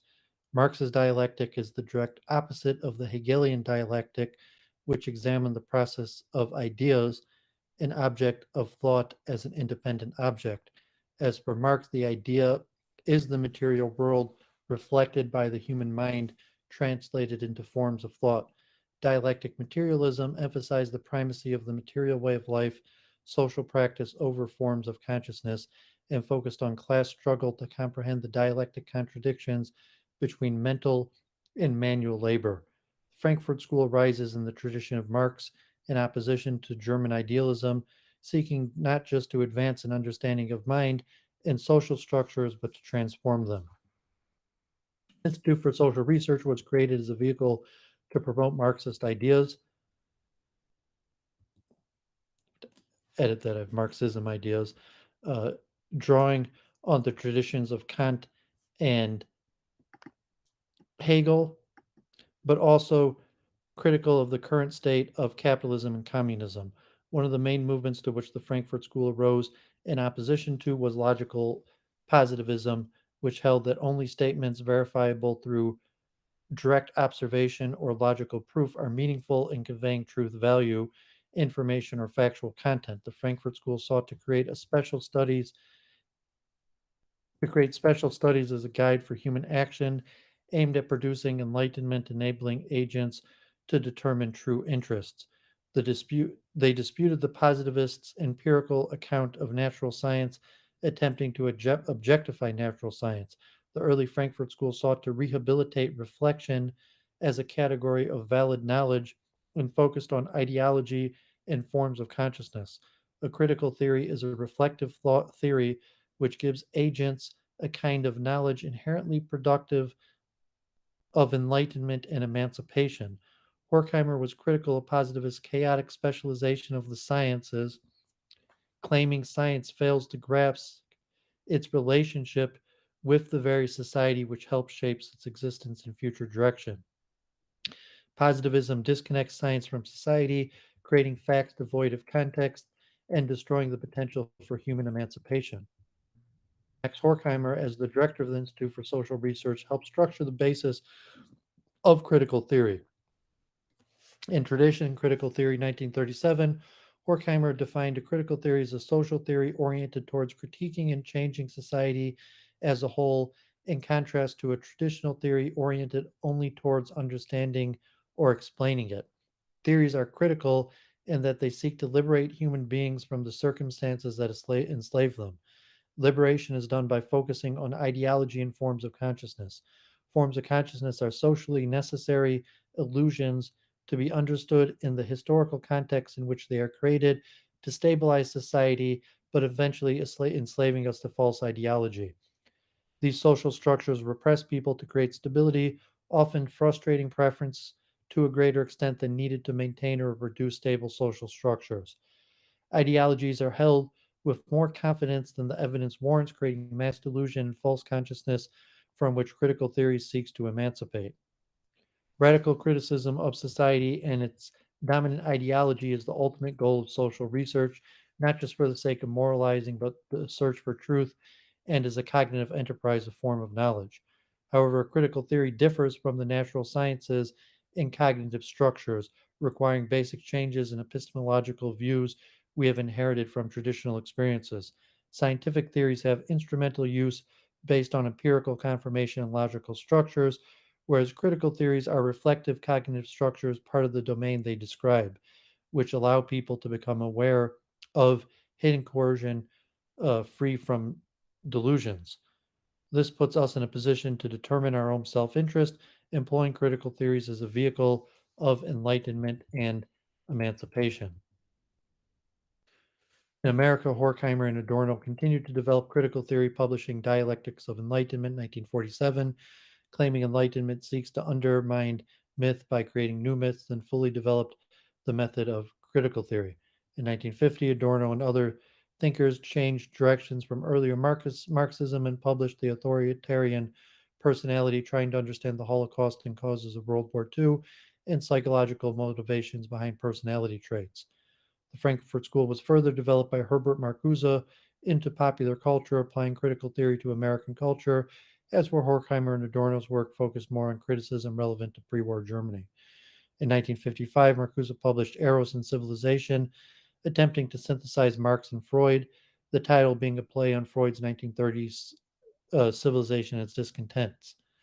Marcuse questioned Freud's claim that civilization is based on permanent subjugation of human instincts and applied what critical theory previously applied to class struggle and positivism to the cultural challenges facing America, analyzing how advanced industrial society has created a fight against the repression of our instincts. Marcuse set the intellectual groundwork for the social movements in the 1960s and made critical theory an integral part of the larger cognitive revolution of the 1950s of interdisciplinary studies of the mind and its processes. In 1964, Marcuse published One Dimensional Man, fully applying critical theory to the cultural revolution occurring in America, noting the decline in revolutionary potential in capitalist society and new forms of social control caused by consumerism. Consumerism has created false needs, integrating individuals into existing systems of production and consumption, diminishing critical thinking and oppositional behavior. The critiques of society in One Dimensional Man are integral into the creation of the New Left. Marcuse notes that dialectic thinking is capable of understanding contradictions which constitute society and forces of dominion that sustain it, but modern consumerism has hidden the degree individuals are victims of the force of domination, causing free acceptance of oppression and surplus repression. Noting modern culture as a multiplicity of social groups seeking social change for various reasons, and a multiplicity of forms of oppression and repression that make revolution desirable.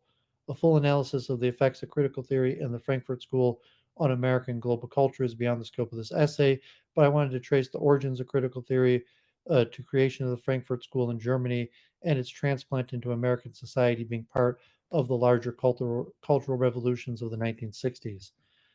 Modern effects of critical theory are seen most in critical race theory and intersectionality. Critical race theory is not directly based on the Frankfurt School, but is the application of critical theory to racial structures in the United States. Critical race theory has precursors in American civil rights independent of the Frankfurt School, but can also be seen as a direct application of critical theory to racial dynamics and historical structures in America. Professor Tara Yoso describes critical race theory as a framework that can be used to theorize, examine, and challenge the way race and racism implicitly and explicitly impact social structures, practices, and discourses, a definition largely in line with critical theory's Hegelian Marxist dialectic and the goal of emancipating people from false forms of consciousness.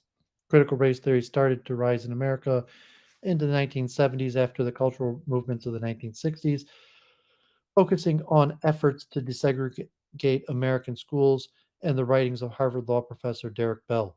Related to critical race theory is the concept of intersectionality, introduced to legal studies by Kimberly Crenshaw in 1989. Crenshaw advanced Marcuse's adoption of critical theory to American culture. Intersectionality is an analytical framework for understanding how aspects of a person's social and political identities combine to create different models of discrimination and privilege, identifying multiple factors of advantage and disadvantage, such as gender, caste, sex, race, ethnicity, class, sexuality, religion, and more, with these intersecting and overlapping social identities capable of being empowering and oppressing. Critical theory and the Frankfurt School are important both in understanding modern culture and the rapid changes occurring, but also a philosophical theory of mind and part of the larger cognitive revolution. In a similar way to intersectionality, drawing from the philosophical tradition of critical theory, the multiple truth hypothesis also can be seen in the philosophical tradition of trying to understand the multiple factors at play in our quest for truth. The Frankfurt School arose largely in opposition to positivism in how we understand science and created the groundworks for a modern understanding of the social sciences. The Frankfurt School was an early center for the interdisciplinary studies focusing on ideology and forms of consciousness that paved the way for the cognitive revolution of the 1950s, although critical theory did not adapt to the rise of neuroscience and computer science. Unlike cognitive dissonance that has been adapted into most modern neurophysiological models of consciousness of the predictive mind, it is unclear whether critical theory has applications to the hard problem of consciousness, but the social ramifications of critical theory are possibly more relevant today than ever through advancements in intersectionality that has expanded the interdisciplinary approach of the Institute of Social Research, originally used to promote Marxism in Frankfurt in the 1920s. So really the essay needs quite a bit more work. It could be polished up, and I even noticed some, editing. But it was already 5 pages and it was already 3 weeks. So I just, published it and, put it out there. And you can see critical theory is pretty complicated because it's more a school of criticism than a positive philosophy. So even defining it's very difficult. And then, the precursors that it's somewhat a criticism of Marx and Hegel, of Hegel and Kant, um, and it's promoting Marxism, but it's a criticism of the current state of Marxism. And, so like Kevin McDonald and his culture of critique, uh, is really where I started first start thinking about critical theories, because Kevin McDonald focused so much on it in like the alt-right and anti-Semitic approaches to the negative impact of Jews on American culture. But you're just looking at it, critical theory is interesting because it's a critique of logical positivism and science, and like the Hegelian dialectic of questioning, even in Jennifer's, um, whatever you want to call her thing, like her, uh, you know, uh, cheat sheet, or like just diagram definitions, is getting at a lot of these same points of epistemology of, is science separate from culture? Uh, what is the role of the mind? Where Hegel is saying that really the ideas in the mind are closer to truth, as where Marx is flipping that and saying that the reality is the material world and the ideas are just the human mental representations of the reality that exists, as opposed to like Kant and Hegel that would probably be pointing that the ideas in the mind are more real than the structures in the world. And, they might even have dualist implications. Uh, but, so in the concept of ideology informs a consciousness, that social structures are stable because they have a historical context, and their goal is to reproduce themselves. And social structures are only stable if they can reproduce themselves, but through reproductive social structures they oppress people, and they're repressive. And in order to free people and emancipate people from oppressive social structures, you need critical theory. So if it's a concept like race, that American culture needed the concept of race to have stable social structures. And so originally critical theory focused on Marxism and class structure. And even think of Marxism, where if you're thinking economics, but what is economics? Economics is the dichotomy between mind and matter, between mental labor and physical labor. And what's the correspondence between mental labor and physical labor? So from that perspective, like critical theory is really a theory of mind and a theory of consciousness, and it's a question of the nature of reality. And you're saying if it's a theory of mind and theory of consciousness, it should change reality. It's not, as opposed to positivism, What? where we're just If it's a theory describing of mind, it things. should change because of reality? Is that what you said? Because science, if you're saying science is a description of reality, but if I'm not consciousness, saying that. well, I'm saying that's what the German idealism we're dealing with, and Kant and well, that's what the positivists were saying, that they were trying to use science as a way to Like accurately scientific describe realism. the material world, separate from society, separate from the people that live in it. And so critical theory was criticizing science as you can't separate science from society. And if you're correctly describing uh, the rules that we live by, then that should transform society. And the goal of science should be to transform society. And that's what we call like the emancipation and the enlightenment, to free people from the shackles of false ideology. And so even from Jennifer's perspective, what she was writing about, the ontology of recognizing forms or patterns, and that you have to differentiate, contrast to recognize one idea from others, but that intrinsically has social implications. In the essential Marxism, as what's the difference between mental labor and material labor? Are they a one-on-one mapping? And what comes from what? Is material labor a mapping of mental labor, or is mental labor a mapping of material labor? Well, we are created from the planet working on itself. So I think what the question is does the mental supervene on the physical, or vice versa?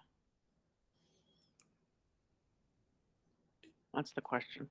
Yeah, I mean, they're more focusing on social structures than ontology, or saying, like, if you're talking like the question of consciousness and physicality in like a panpsychism way. But you could think of critical theory in that realm, where they're critiquing positivism, um, but they're focusing on social change, that in the context that science exists within, so the context of social structures. And so if you come out as a positivist, like logical positivism, still a popular school. And that's why like I didn't even get to bring in Popper's, the connection between Popper and critical theory, because I mean critical theory it's like the culture of critique. It's more a series of criticism than a positive philosophy. But that's why I was trying to abstract um, some sort of philosophy of what critical theory is, um, from the criticisms that it gave. Hmm. Yeah. So the people who best espoused its methodology mentioned type thing. It was awesome. Yeah, and even this concept of forms of consciousness. So Marx is saying like these forms of consciousness are possibly what Jennifer was saying in her definitions there, that so to say, these forms exist in the material realm, and they're mirrored in the human mind. So like if you're Platonic, the or Aristotelian, you're looking at what is the greater reality. Is the greater reality, like if you want to compare Marx to Aristotle, and Kant and Hegel to German idealism to Plato, we're saying the closer reality is in the mind, as opposed to Marx is saying that the closer reality is in the world, and the mind is just a translation of the perception of what's in the world. The way I would phrase it is like, is matter happening in a mind, or are minds happening in matter?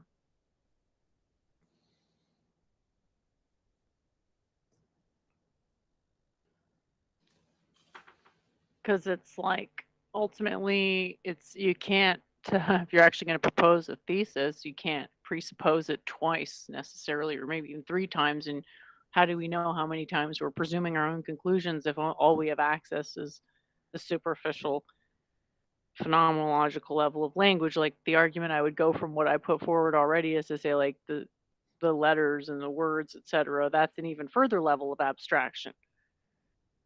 This is a, I guess, solipsism friendly way of talking about meaning.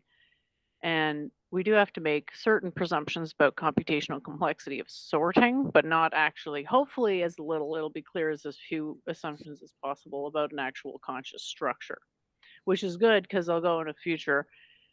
various different models which could be in that place, which would have slightly different applications, and I haven't gotten to that point yet. So I just wanted to sort of put out that feeler to see if anybody got anything out of what I said, which Doooovid didn't, so clearly I have some work to do. But Well, I'm trying to tie it in with what you wrote about naive epistemic access and sensory impressions, um, and critical theory is mostly seen as a school of anthropology or the social sciences, and we're talking about social structures in the sense that you're saying that we need social structures, we naturally create social structures, and you're just like the Hegelian dialectic that you need to look at things in historical context, but then at the same time they become repressive, and through understanding the social structures you could be emancipated from the shackles of their repressive nature. So if it's like capitalism, communism, racism, that these were social structures that were used because they provided stability, but they were false social structures and they exist in a historical context, but you could liberate yourself by recognizing that they're false and then say, okay, society has some sort of residual effect of these historic social structures that are just a form of consciousness. They're not reality. And, so it's emancipatory in that. And, I mean, so possibly Jennifer is saying something similar for naive epistemic access in the terms of the sensory impression of predicated on the capacity to coherently identify a type, and that so it's somewhat saying that's a critical theory. That's okay. You had Doooovid, to it's chunking based on, theory. based on sensory impression, you had to identify a type, but the type you identified may or may not have been correct. And it was the type that was based on contrast. So we used like race and black and white, and it was based on contrast. And we pulled this out and based social structures on it. And to provide ourselves stability, we stabilized these social structures, but it was an incorrect type definition that people could be emancipated from the repression that this causes by recognizing that it was just a form of consciousness that wasn't um, accurate. And then That's if you're not a flawed different, premise. That's basically indistinguishable from Buddhism. I don't think that premise is flawed. Interpretationally is perhaps bungled, but it's a different thing. well, it's similar to like, I mean, the critical theory has a lot of similarities to a lot of different things.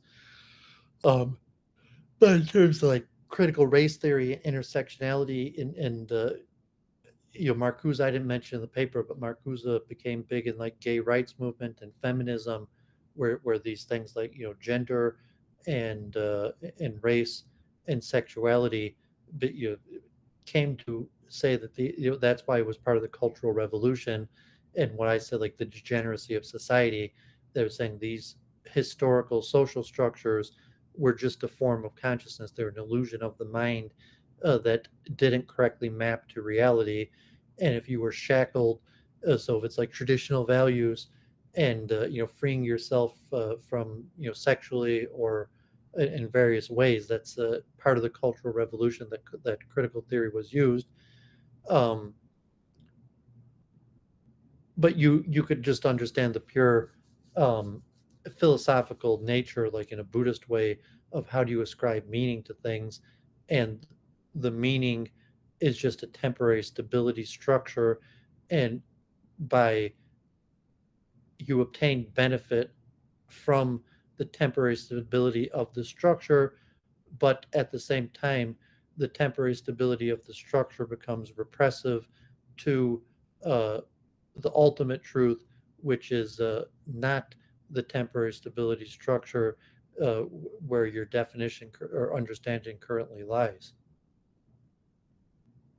And that would be like multiple truth hypothesis and the concept, more based on uh, the developments in computer science or neuroscience that critical theory misses out on, of like a truth discovery function to say like, okay, well, here's the current stability function value of the stability structure of this definition, and here's maybe like an active inference Bayesian model of what the value of maintaining this current social stability structure, even though it's an illusion, versus what would happen if we got rid of this uh, temporary stability structure and entered the unknown.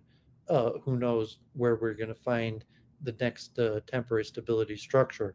And even the question: is there really a truth out there? Will we ever find stability in the truth? And there became a big dispute in critical theory of cultural relativism. And so the paper was already 5 pages, and I hardly, really gave. I could have went on and on because it's very complicated. But the concept of uh, cultural relativism versus uh, like some sort of end game of landing on truth or rejection that there is such a truth, and that like JF and nihilism, but it would have been more in the terms of cultural relativism if you want to compare that to JF's nihilism.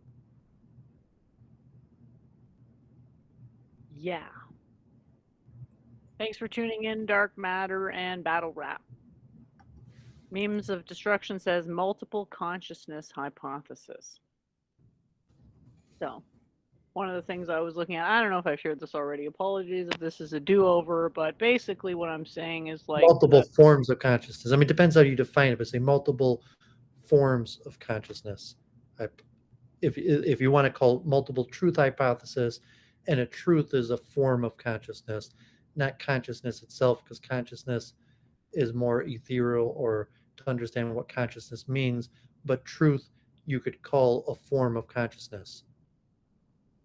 And even Jennifer here, if you want to say her naive epistemic access and the sensory impression, the capacity to coherently identify a type, that from critical theory, her type is a form of consciousness, in like a Platonic form in that sense. no, it's not actually a form of consciousness. Well, I mean, so if you wanted to put it into critical theory terms, that it is a form of consciousness. I mean, if you have a different epistemic understanding of what a type is, but like in that Platonic sense.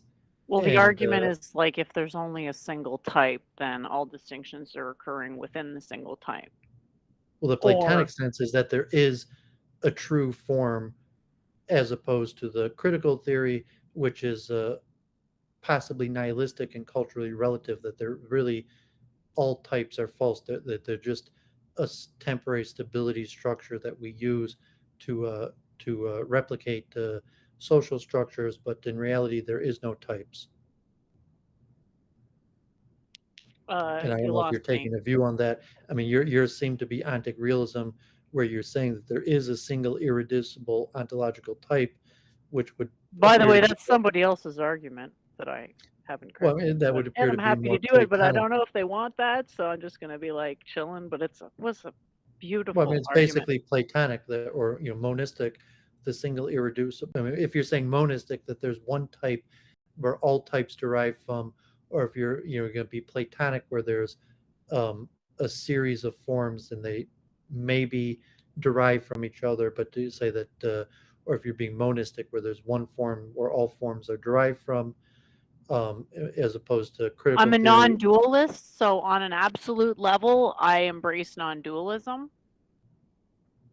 So I don't want to say that I'm like any type of a substance monist, because I think there's actually coherence issues with that type of a view.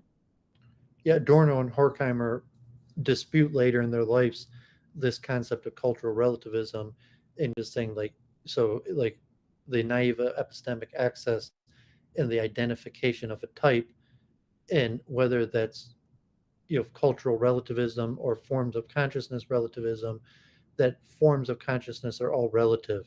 It's just the way the mind works, that we form forms of consciousness, but there is no such thing as the ultimate true, moving towards the true forms of consciousness.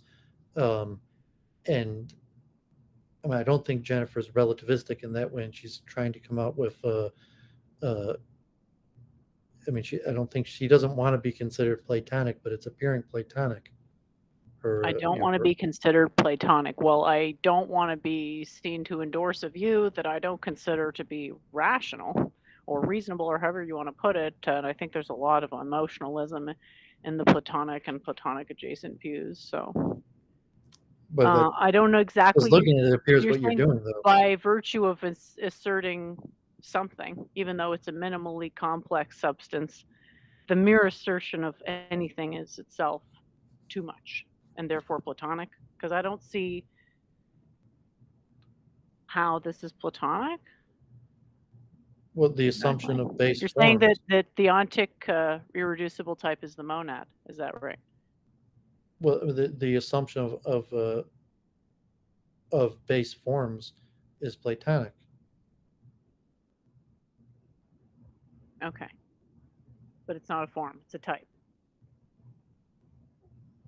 Well, is it a distinction worth something that a type as opposed to a form? I'd say so. Yeah. A form has to have a certain things, and a type is just a list of qualities. So a type is less specific than a form. All forms are types, but types is a very sort of vague term, I would say. I mean, because you use the word type as opposed to form, that means it's not Platonic, even though it's Platonic. If you switch the word type to form, it's Platonic, but because you use the word type, but it would be incorrect to use that term. It would be incorrect to use that term because the forms exist in my system and are defined elsewhere.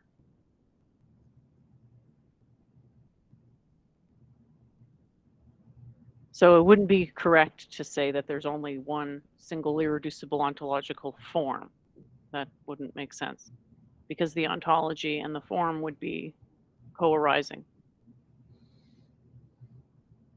I don't know if that makes sense, but yeah, this is one definition that is acceptable because type is actually vague enough for it to be okay.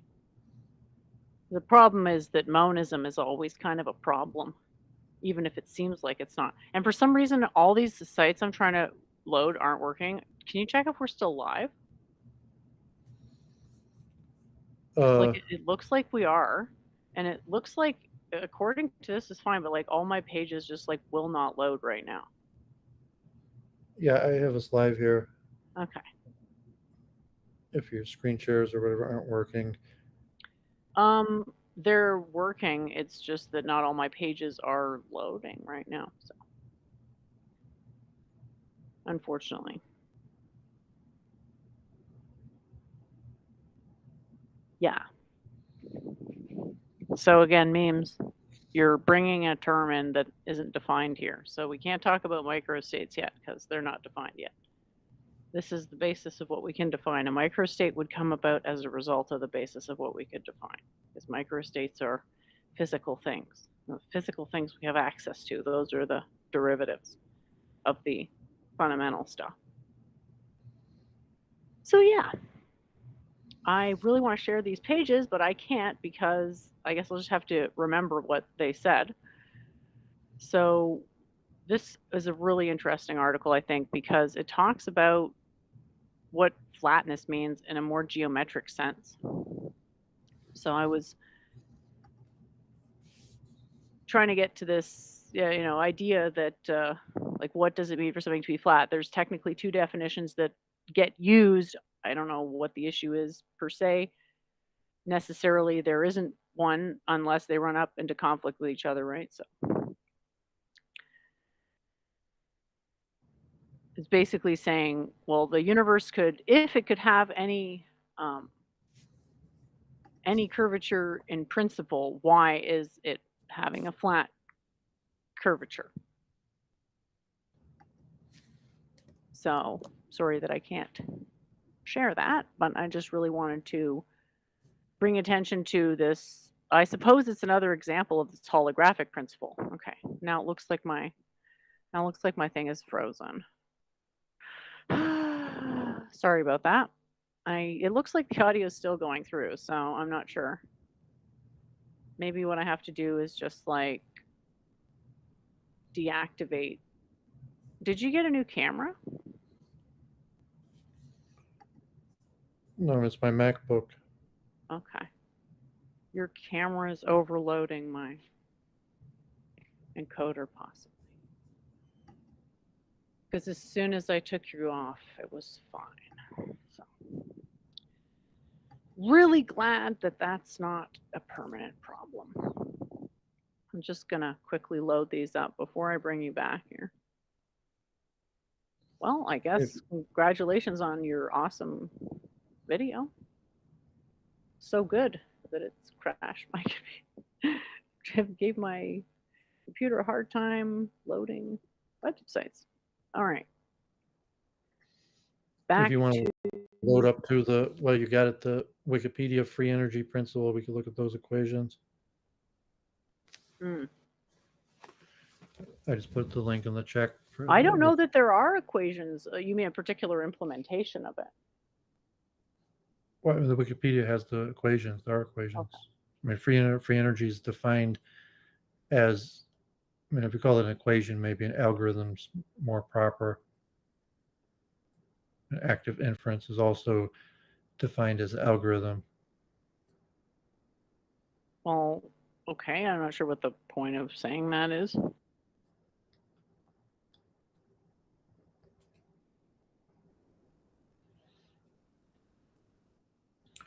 Well, I mean, it's kind of like the least action principle is also defined as an equation, although you could The look at minimization of free energy and the least like minimization of free energy, I think, is an implementation of least action principle.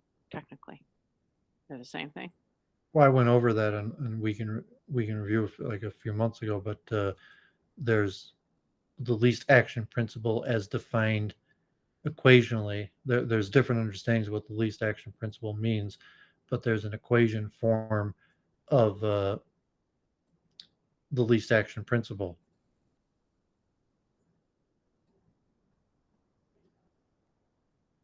Okay.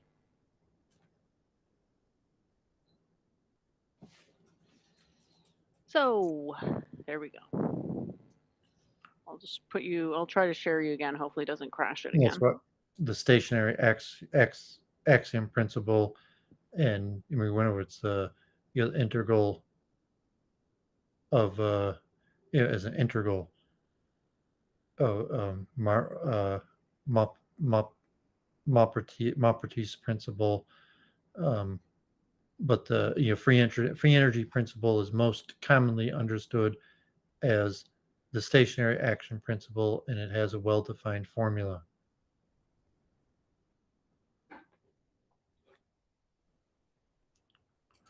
But the least free action principle is probably better understood as an algorithm than a formula. Well, then you're into a question of what is the difference between an algorithm and a formula?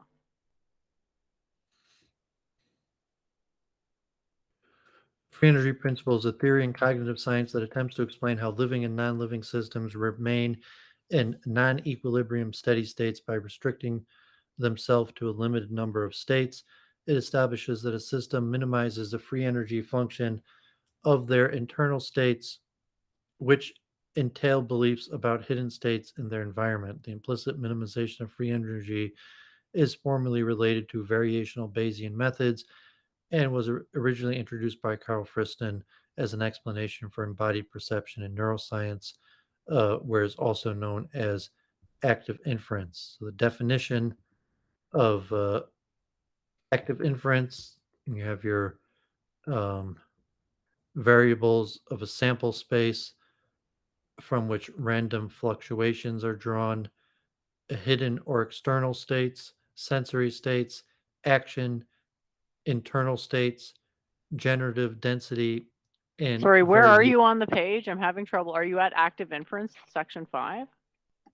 Well, I was starting just definitions.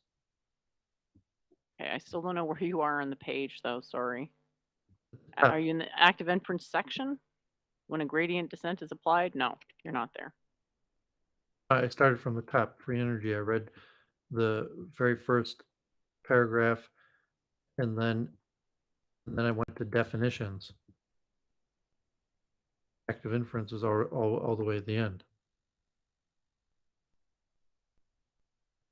I'm just not sure we're even looking at the same thing here. Yeah, that's where I was just reading from the definitions. So sample space, omega, hidden or external states, that's where you're reading from?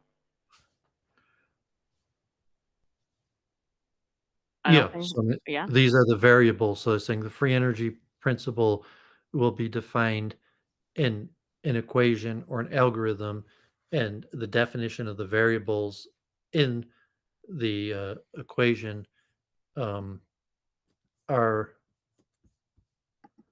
these: sample space, hidden and external states, sensory Sure. states, action, internal states, generative density, and variational density. And so the free energy minimization, so there's different forms of the equation, but if you look at where it says free energy minimization and Bayesian inference, you have F of S sub mu free energy equals complexity minus accuracy. So models with minimum free energy provide an accurate explanation of data under complexity costs. Occam's razor, and more formally treatments of computational cost. Here, complexity is the divergence between the variational density and prior beliefs about hidden states. But you have the simple equation form: free energy equals complexity minus accuracy. Yeah, this appears to be consistent with the time crystal concept that has come up in other experiments. And so active inference, when gradient descent is applied to action, motor control can be understood in terms of classical reflex arcs that are engaged by descending predictions. So active at this point, free energy is considered the totality of um, cognitive processes that include, perception and thought about perception, as where active inference uh, is directly related to motor control, optimal control by replacing value of cost to go functions with prior beliefs about state transitions or flow.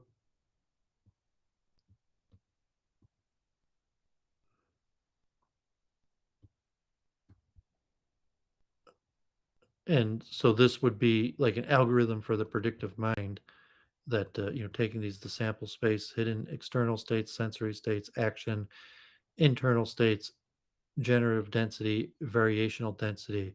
So here in the longer form under action and perception, right under definitions, you have free energy equals energy minus entropy equals surprise plus diversion plus divergence. So there's a dual I'm having a minimization. hard time finding where you're at. Sorry. Okay, well, I'm jumping around, so I mean, Yeah. people could look at it on their own, but It is so confusing, but I think the principle of uh,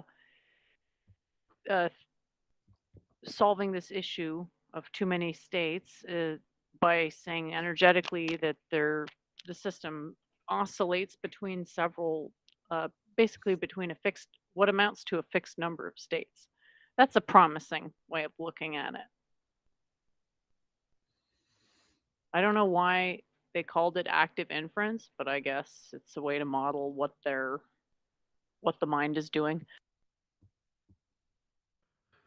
I guess it comes back from Helmholtz and his unconscious inference that Helmholtz already said in the 1850s of unconscious inference, a term of perceptual psychology coined in 1867 by German physicist and polymath Hermann von Helmholtz to describe an involuntary, pre-rational, and reflex-like mechanism which is part of the formation of visual impressions.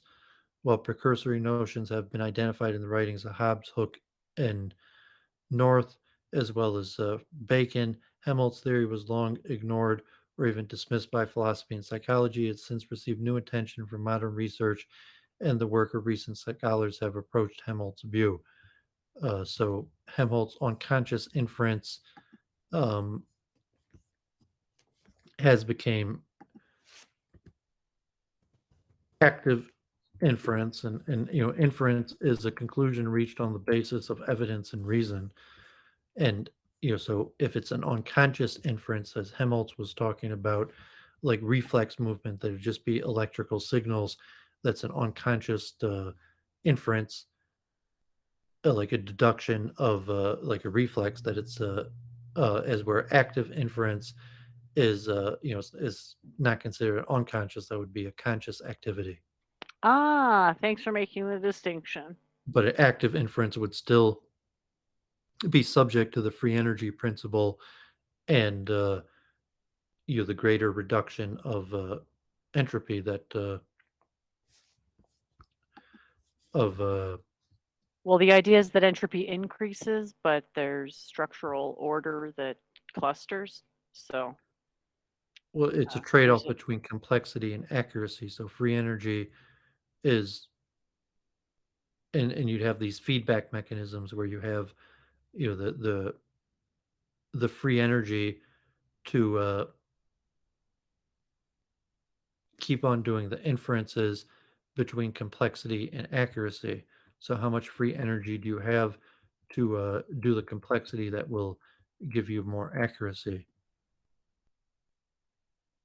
the trade-off approach is great. If I would be able to describe there to be something approaching a principle in my methodology, which I don't like to point to that, but anyway, yeah, it would be this trade-off, which I think is sort of best encompassed by the uncertainty principle, that can have a really tiny delta x, but then that will have a consequently uncertain trajectory as a result of restricting its potential position to such a large degree.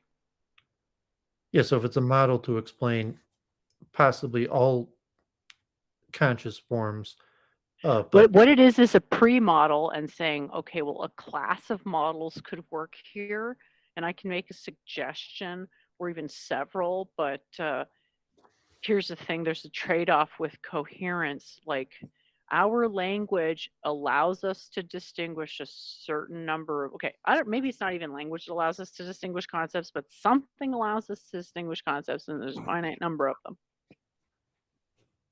Okay, I've lost Doovid, but that's the basic idea, is you cannot have access to actual, like, the way math sort of thinks of infinity. That's not a thing when you have finite energy. So we may have, but then if we have this single ontological type, and well, can we perceive a single thing? Well, maybe we could perceive like a substate that's meaningfully resonant with the overall superstate. So that brings me to another one of my suggestions, and that I know how much everybody loves my suggestions of changing nomenclature, but superposition is actually quite a misleading term, because position is pretty much associated uniquely with space. And if we actually want to talk about quantum mechanics meaningfully, then it wouldn't just be as things in a superposition, that there'd be like whatever the equivalent of time is on that. I don't think a temporal superposition is a good way to refer to it, because then that's saying, well, space and time are exactly the same, where it's like, no, there's one sense in which they're very closely co-arising, and there's another sense in which they're actually, arguably close to orthogonally co-arising. See periodic table. A lot of perpendicularity going in there. So my suggestion was a superstate instead of superposition. Just go with superstate. It doesn't sound great, but it's sort of the state is already accepted to some extent in thermodynamics as like state transition kind of thing. Yeah. so it starts with a basic cognitive process that's easiest to define, which would be movement and visual perception. Are you talking about mine? Because it's just sensory perception. But yeah, you could. Well, I'm talking about the free and active inference. Okay.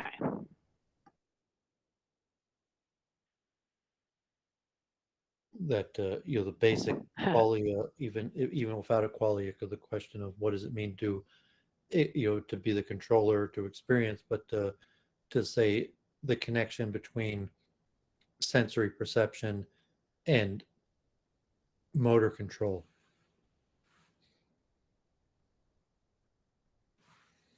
What are we talking about now? And within this theory here that we're looking at here, the free energy principle is making a connection with motor control, or is there somewhere in the thing you're talking about this? What's what Helmholtz, the original unconscious inference was referring to reflexive movement, which was motor control, where it would have even not have even been like vision. It would have been, pure reflex that would, but the application of Helmholtz's unconscious inference to active inference uh, could possibly be a template to explain all cognitive functions, but more directly to explain motor control in relation to sensory perception. Huh. Yeah. So, at some point, it just may be like, well, I'm not sure what to call it, but like impractical to talk about the fundamental, inaccessible, objective, mind independent, if that exists, which it doesn't, whatever you want to point to there. Do we have access to that? What does it mean to have access to that? How, at what point can you have access to something like that without having somebody have to literally sort of like take you every step of the way to initiate you within their particular already established doctrinal long-term discipline passed down through the generations type thing? Well, so it's kind of like a reverse anthropomorphization. That's what I was talking about, automation, where you have machine vision that identifies an object and then creates directions to control a robotic arm to pick up and move an object. That if you compared that to the human mind, and so really these algorithms are well defined and understood for something like robotics, where we could understand that the code, you have a camera that takes a picture of an object, identifies its location, and then creates instructions to send a robotic arm to pick up this object and move it to another location, and then comparing that as like active inference to how the human mind might do a similar thing through sense perception and motor control. But it's saying from the computer level, like I was showing earlier at the Automate conference, we understand possibly better how the computer does it, how the computer goes about identifying an object and then creating instructions for how to move a robotic arm to pick it up and move it. I hope you're not thinking the term object transfers from computers to what I'm talking about. Well, I mean, it could be it's the same process. Like as now I'm eating these grapes, that there's some form of central of sense perception where I, through vision or smell or touch, I know the location of the grapes, and then I send a signal, electrical signal, to my hand to move in a certain direction that takes the grape uh, and puts it in my mouth, and then controls my draw to chew and digest. That the process that the computer uses is saying the algorithm. So it's saying it's possible that the process that the computer uses is the same process that the brain uses, and even if say circuitry, the process isn't the same, the algorithm or the mathematics that describe the process may be the same.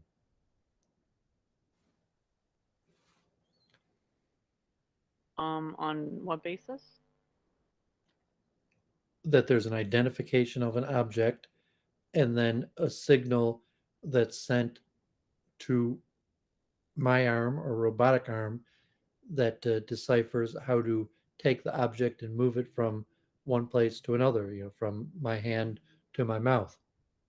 So my eyes and my mind identify the object, the grape, and then it sends a signal to my hand to take it and put it in my mouth. And so when the computer does that, uh, to say, is it a different process that the computer's using? Is a And if it's a different process, is the algorithm that describes the process possibly the same? When that, if you Well, could there's say, no reason to believe either would be the case, but okay. why wouldn't you believe that it's the same process You'd with the have to same build it algorithm? up exactly the same way as the laws of physics, and even then it wouldn't be equal. It would be not inconsistent with, possibly resonant with, but even that's not, quote, real. Well, in real, why would you even assume it's different? What advantage do you have to just saying, like, of course it's different the way the computer does it from the way my mind does it? Because I'm not looking to delegate a computationally complex I want to delegate meaningfully to the computer, and I think that includes understanding things on the computing level, on the coding level. Yeah, that's sort of how I feel about it. One, because we have access to the computer code, we don't have access to the mind's code. Well, we have access to computer code, and we don't really even know how it works, but we could know better how it works by understanding it on a deeper level through, I don't know. I mean, I could say coding in different languages, but that doesn't really encompass it because it's all fundamentally a switch based yes or no dichotomy Boolean based programming sort of milieu. But yeah, Memes thought temporal birefringence would be a good term. We want one term that encompasses the superposition, right? Because this is the thing we have conceptual access to, but we don't have real access to this. Like, no one's ever had any real access to this because this thing doesn't change. So we don't have access, epistemic access to unchanging things, at least not in any way that you could think of as validatable material. But it contains information. So it's not a superposition. A superposition would be something you generate out of this thing, and then it would be a model for a particular situation that would be a subset of this thing. Because this thing, when it actually exists in a superposition state, it doesn't look like this. It looks like the 3+1 dimensional apple, the hyperbolic figure 8 not complement. Yeah, so they're essentially the same kind of shape. Anyway, got off on a sidetrack there, but I don't Or know. you do the thing about the pitchfork in your 3D periodic table, but just to mention, like you say, contrast in a type or form. So it's saying I don't think I actually said anything. I didn't say anything about a form, just to be clear on that. So the computer could differentiate a type in the sense, according to the code, that the computer could take a picture and we see like how these devices operate. But you say if you have a camera and it receives signals and creates a picture, and from it contrast identifies a type and recognizes that type, and from the recognition of the type could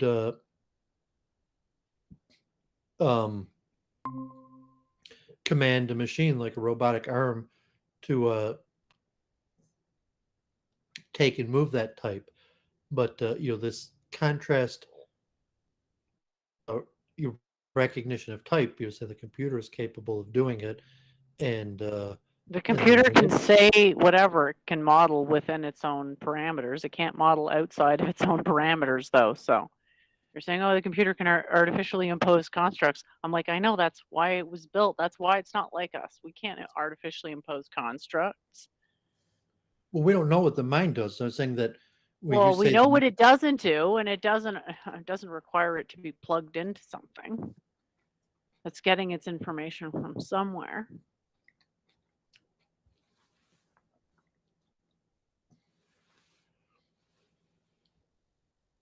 But yeah, like Well, I mean that what you write in your thing. I was saying that the computer, in essence, does the same. Is capable of doing the same thing that you're saying from the sensory perception that saying from a certain level that the computer is capable of contrast detection and type detection it can only from sensory do perception.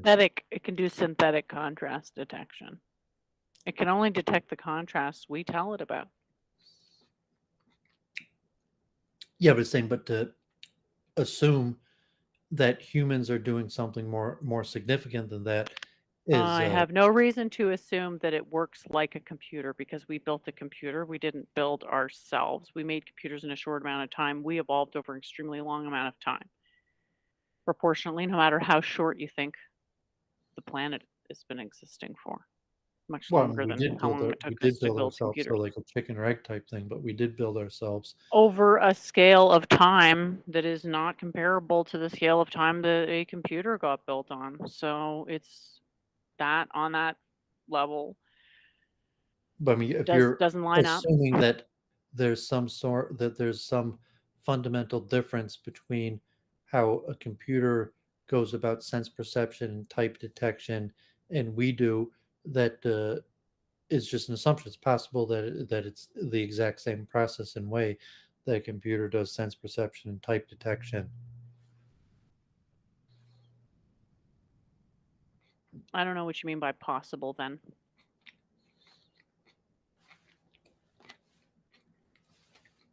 Because it just seems like it would be coincidence that would make us God. Well, no, I mean the same way that a Maybe mother. by coincidence we're God and we can just make a perfect replica of our own mind in a Well, in machine. the same way a mother made a child, humans If made reincarnation is computer. true, she didn't make the child. The child took birth within her flesh. Spawning process, so to speak. Yeah, so I'm saying that if the form, a human coded a computer, but the form of the code exists independent of the human that coded it.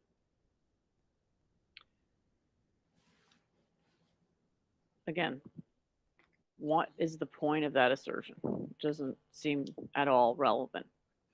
It means that the forms of consciousness in the human mind are not unique to humans. It's the same form of consciousness in the computer as the human.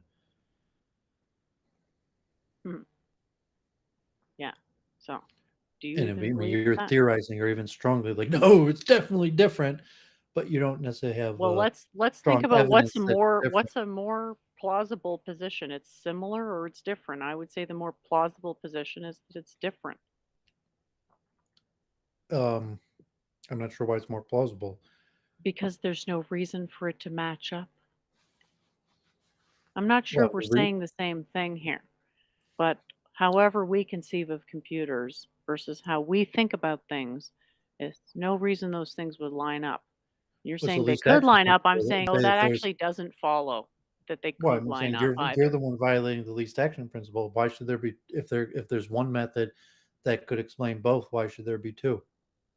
So you're positing that Well, they're more least likely to action be is that you two. have a minimal metaphysical complexity. Yeah, so the minimum complexity would be one solution that defines both. Then The it's a human question of computer. who is fit to judge on minimal complexity. It's non-trivial. So you're saying it necessitates two explanations. I'm saying A that judgment on what is the actually least the action supervening principle view as to would what is be it means the it's usually default position would be self-evident. that What's the one answer? explanation could explain both, and it doesn't necessitate two explanations. In mine, there would be two explanations. One would be better fit for one purpose. One would be better fit for a different purpose. That's usually what it looks like.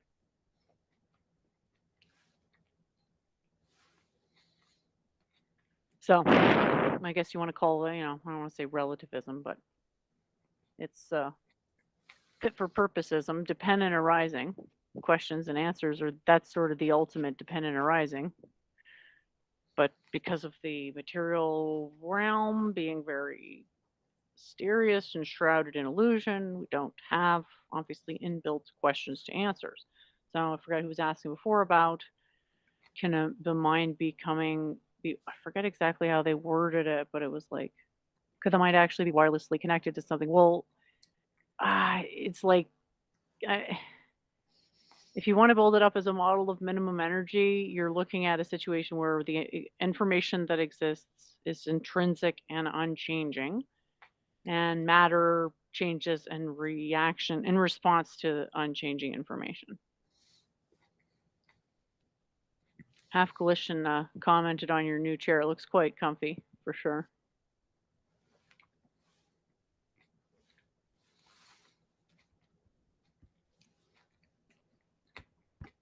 Well, reincarnation's one of those mysteries like God, I don't think you can really convincingly prove or disprove God. And if you don't remember your past lives, then even if reincarnation is the case, then it's sort of not relevant.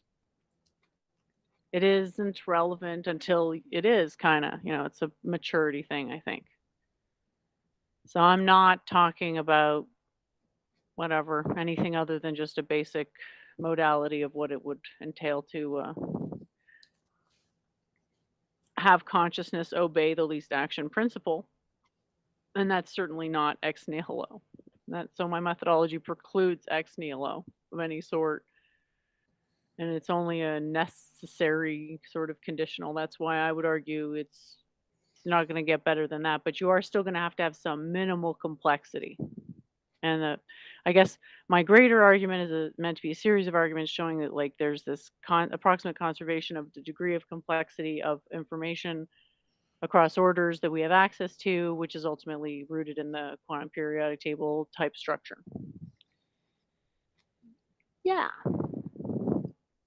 Hopefully that wasn't too much of a digression. Okay, so you want to wrap up? You have anything else? Did you want to do this pitchfork thing? I'm not sure what you mean by a pitchfork. Didn't you have like a pitchfork on your quantum periodic table? Oh, that.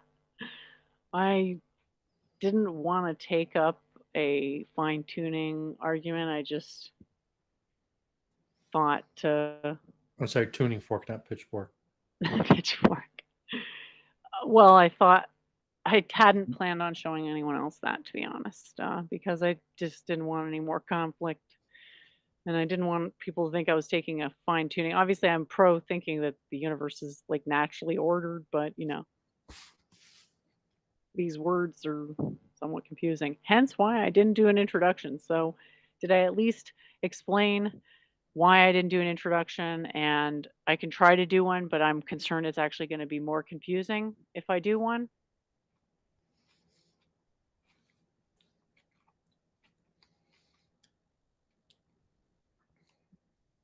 Did I make my point? Did you Or just want to not wrap really? up, or Well, I was just We- asking if I made my point there, or it's still. Did you I made your manage to point of why you clarify don't want to make anything your about? point? I'm asking you if I managed to clarify anything about what I wrote there throughout the course of this exchange for you. That's all. Well, yeah, but I'm saying Okay. until you could really do what I said, like have the introduction and roadmap, it's still unclear. I mean, there's some clarification, at least to, but even that, like, no, I mean, it's still not even clear.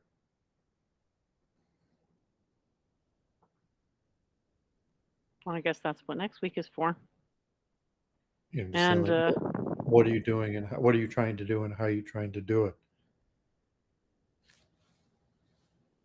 So Yeah. even that, like, I'm still unclear, like, what are you trying to do, and how are you trying to do it?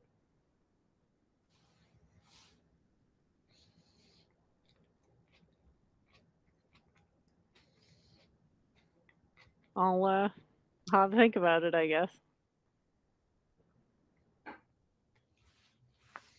So thanks for joining, and I guess we'll see you next Sunday, if not sooner. Do you have anything coming up you want to tell the audience about?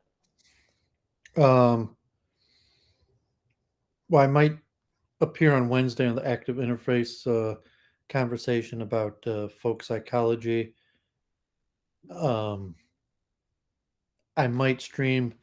There's some sort of real estate like outdoors conference on Tuesday that maybe I'll go to and do like a live stream. I'm not sure if they're gonna have like equipment or things on display related to like landscaping and stuff like that. But there's some sort of like great outdoors. Let me look what it's called. Um, the Great Outdoors Realtor Expo. So if that's interesting, if it has like landscaping equipment or something like that, maybe I'll stream and show some of that. Um, and the Friday, the week after this is I'm gonna have Daniel from Active Inference on my channel, and the week after this is the Silicon Expo in Detroit also, so I'll try to stream that. So just the possible Tuesday, if this great outdoor realtor expo has anything interesting, maybe I'll stream that. And then the week after, I have the Active Inference Daniel on my channel, and Wednesday I'll be on the Active Inference panel, and we'll see how that goes. It may not be interesting enough for people to watch, but so we'll try to get more involved with Active Inference, and I'm in their Discord. So that's it. So have a great week, and if you want to keep on rambling, I'll try to catch up later. I mean, good work writing your thing. Like, it had some interesting things to it, but I think if you just focus on trying to explain to people what it is you're trying to, like just the basic communication theory, like message, medium, receiver, what it is you're trying to explain, and then like a roadmap is like a guide to reading what it is you're writing. And then the guide is going to need a guide. And then where do you stop? No, I'm No, saying, I'm just saying, I mean, it's something to think about. no, it's not. So I mean, I'm talking like basic writing.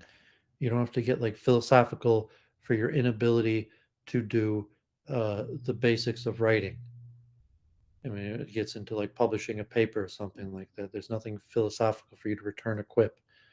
This is like, saying like, no, you would, if you like submitted something, like if you have reasons why you uh, reject to do what is standardized, um, I mean, people could try to understand your reasons, but no, I mean, in essence, you're just rejecting the doing something that's standardized, and that's introduction. Like, what are you doing? And then an explanation about the process that you're trying to do it, and that any paper, if you eventually want to be published, would have to have this stuff. And that's why you're not published. That's why, and because you refuse to do this.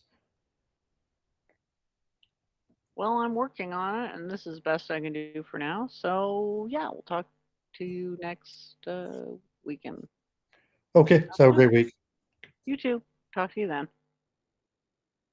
All right. So I think that it's hilarious that his audio is just so good that it's wrecking my. It's wrecking it. Okay, so past lives. What's the point?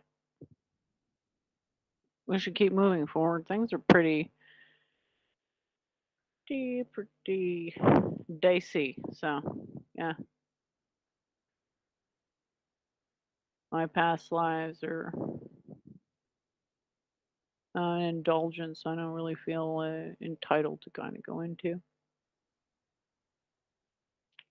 Because what's the point? I don't even see a point to put an introduction explanation on that thing, and it's not that it didn't occur to me, and I actually even did try to put an explanation, or an introduction. But that's not a joke that, you know, self-containment doesn't exist in natural language. And so there has to be a strategic containment, which I suppose you can call induction, but induction sort of presupposes a structure that doesn't really exist there. Um, it's like you read it, you can understand it or not, agree with the positions or not. don't know how much better I can really explain that. I thought this article was interesting just because of this 3-pointed dependent arising, because the 3 plus 1 seems to be like a universal dependent arising modality. Yeah, and I hadn't shared it yet. Skyworks says that flow is the answer. Well, people are kind of, quite different at times, so you might as well do whatever feels right, and over time, I'm sure people eventually come to whatever's like the best thing. All right, my thing's not loading, and I really wanted to talk about that weird AI story of like the guy getting put on leave at Google for saying there was a sentient AI, and oh my gosh, that was a weird one. And it was the first thing Doovid mentioned, and I didn't even go into it. So maybe we'll just wait till next weekend, and we'll go into that and see. Let's see what else is here.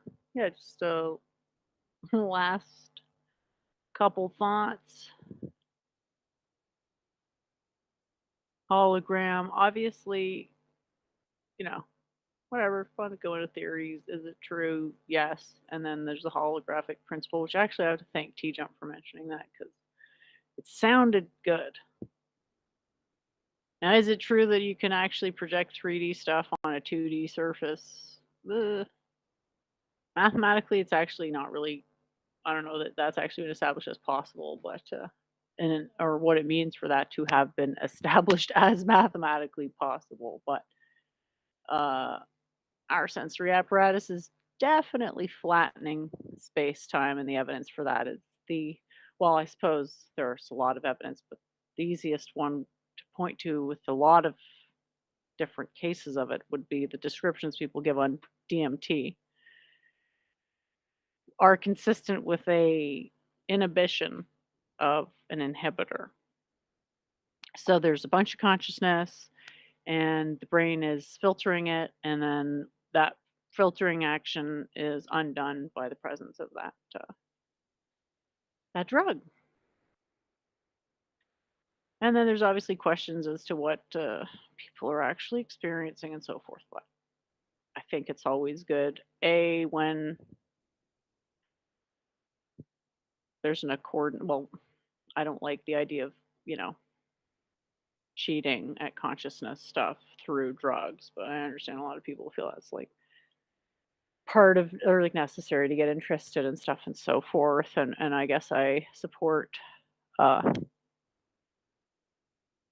whatever is long term people are going to be motivated to pursue, and which I guess for some people is just like getting messed up on drugs. Okay. But I do think like you're not going to get long term results from that. You're going to possibly get a tiny crack of an insight that in a lot of the cases is not worth the risk. All right, so let's see what Skyworks is saying. Thanks for the question. You don't think you and I are current expressions of an evolving state of matter and consciousness built on development of previous events?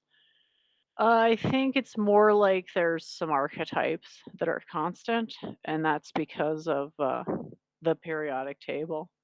So I'm basically saying these latent archetypes that build our quote what we're calling personalities, they're about as fixed as the periodic table, which is pretty darn fixed. You can say, well, there's variation because matter is exhausted eventually, and there's an extinguishing of the space, excuse me, locality, and the star will eventually go away. Yep, but that's like the most constant thing. So the universe is unquestioningly subject to materially constant change. But then there's degrees of non-change within the change. And so things like the periodic table as a concept, if you could argue that anything exists transcendentally, it's something of that type. And then you can say, well, it only exists in a luminary region of the universe because the elements aren't defined elsewhere. And I'd say that's fine. And I think that's a good distinction because even though it's super stable, it's still a very relatively small part of the universe, which is sort of important in understanding how energy can come about structurally. So, in terms of what are the possible archetypes of matter, they're fixed. Now, the question is, how do we access those archetypes of matter that are latent? And the answer is, well, that's sort of where the evolution of consciousness and what you said, evolving state of matter and consciousness, that's where that comes in. So that's why you can unironically say that it's no 2 days are the same because there's this amount of new information created by the churning of matter itself, which actually adds to our number of microstates we have access to, and therefore number of absolute conscious states that we have access to. So I don't tend to go into this very much because then you're sort of having to accept some type of a doctrine or ideology or metaphysics or theology type of construct, which alienates a lot of people. And I see the virtue in it, but not to like promote it too much. But I'd say there's a fairly large amount of literature already out there to explore what you might call transcendental theocratic or theological archetypes. So they may be natural archetypes, but they are also constructed archetypes. Yeah, so that's just like us. We're natural, but we're constructed.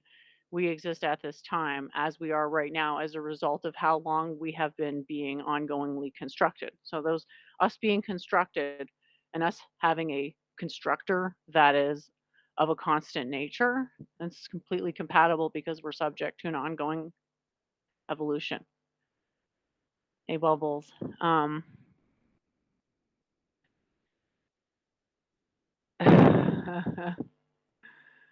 Uh, yeah, so hopefully that helps. And I do like your questions. I appreciate it. This consciousness stuff, like, is honestly so fascinating to me.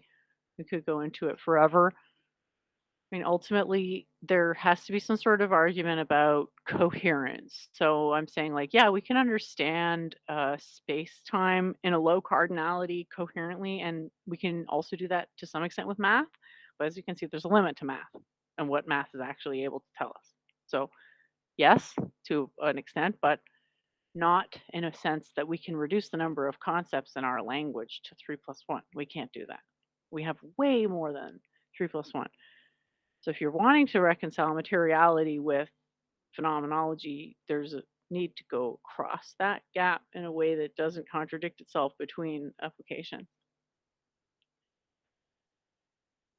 So in terms of the archetypes, they are self-fulfilling to a large degree. Whatever is presented as possible tends to be what is there. It's a chicken and egg thing. Like, is, for example, is a teacher an archetype? Like a transcendental type of archetype. There is something behind that. Yeah, consciousness is why we're having these conversations, and it essentially boils down to several questions, several maybe classes of questions. And one of them is, are you going to look at things as a single thing from which many things are arising? Or are you going to look at sort of history like a line of, like a piling up of facts kind of things? There's different ways you could fundamentally break things down. And I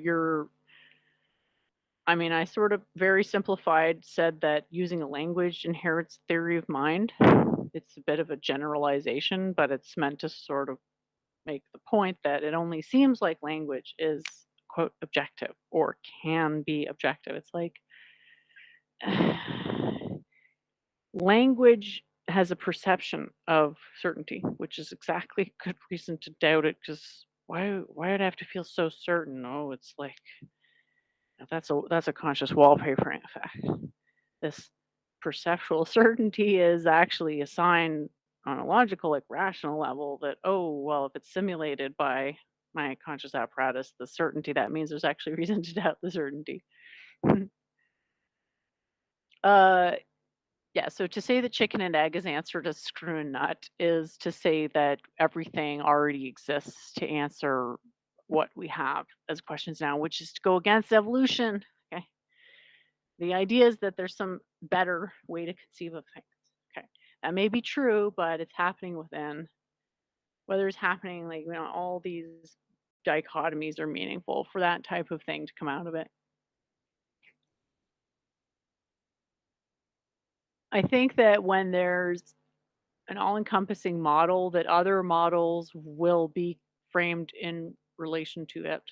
That's basically how things tend to go. But it ultimately comes down to, I don't want to say what's expedient or useful, but to the extent like it's just what the popular belief compels.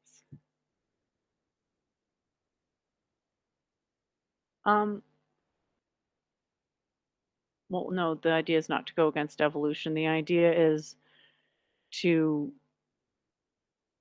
understand that we're under the boot of what we're calling evolution, and our emotions are a connection to that ultimate source of the animalistic impulse that led us to survive. But we're beyond that from civilization, which is like a self-directed evolution.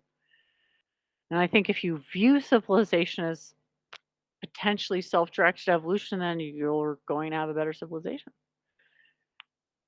Okay, so yeah, all this stuff comes down to, I think it's good to conceive of things in certain ways, and I could be doctrinal about it, but I'd rather just demonstrate it through example, because I think being doctrinal is sort of counterproductive in a lot of ways.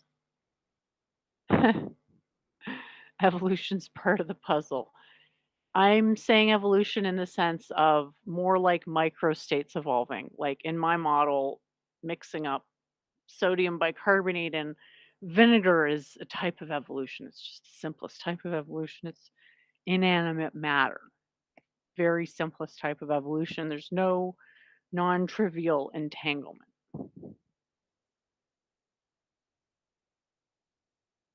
Well, it's possible to be under the boot of several things at once. There are bubbles, so I wouldn't get too carried away with that.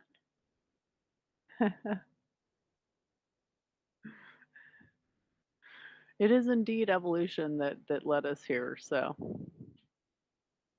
yeah, I guess I look at it like to be your own harshest critic, but also your own best friend. Oh gosh, that's so cheesy. Yes, that is really cheesy. Let's see if I had anything else going here. So yeah, if anyone wants to check out my thing that we apparently still don't know what it is, that's why I guess it says draft, because it's not quite finished. But then it's one of those things where I figured if I didn't put it out there, there was pretty much a good chance it was never going to go out, and I just really wanted to. I guess I wanted to get that out to try to make a minimally complex yet still very compelling argument. So I don't expect to get any feedback, but we'll see. We'll see what happens. Yeah. So consciousness is the only thing. It's the if everything is a process and consciousness is the fundamental process, then everything is a conscious process. If everything is a conscious process, then there's no way to distinguish anything outside of conscious processes. And if they're all causal, like there's no way to distinguish cause from effect, because even if we try to do that, it fails with the level of the periodic table. Okay, well, it's all causal. So what does that then mean? That It's just completely arbitrary. But that's not true. That's not going to actually, if we seek to embody that, that's actually not going to be good for happiness, because part of happiness comes from shared meaning, which comes from reconciling language with feelings, which is part of the point of philosophy, is to say, well, we're going to speak a slightly modified language with the intention of getting past all the extra framework. Like, we're not going to talk about awareness. We're just going to talk about consciousness and its modifications on itself, and how different conscious processes arise relative to each other. And you can look at it and define any of those processes as awareness if you feel like you need to, but we're not going to actually incorporate any extra words that don't need to be incorporated, which is why it's kind of sad about my whole model, or sorry, my whole 2-pager, or my whole proof thing that we still don't know what it is thing. Was 2 pages with longer, unironically, like a longer list of definitions than actual proof. So clearly it needs work, but I just feel like the next step is book length, and I'm just not. I'm working my way up to it. Working my way up to it. Evolution has been debunked. Okay, let's not get carried away here with the various straw entities floating around. Okay, you don't want to. There's a Mott and Bailey thing happening with evolution. You don't want to deny evolution as a thing, but you also don't want to commit any reification fallacies. Like, is scientific realism a reification fallacy? Like, I would say sort of lean towards the idea that, yeah, it kind of is. All right, so let's see. I guess that's about it. I was hoping to talk more about this sentient AI, but I guess forgot about it. So maybe next week.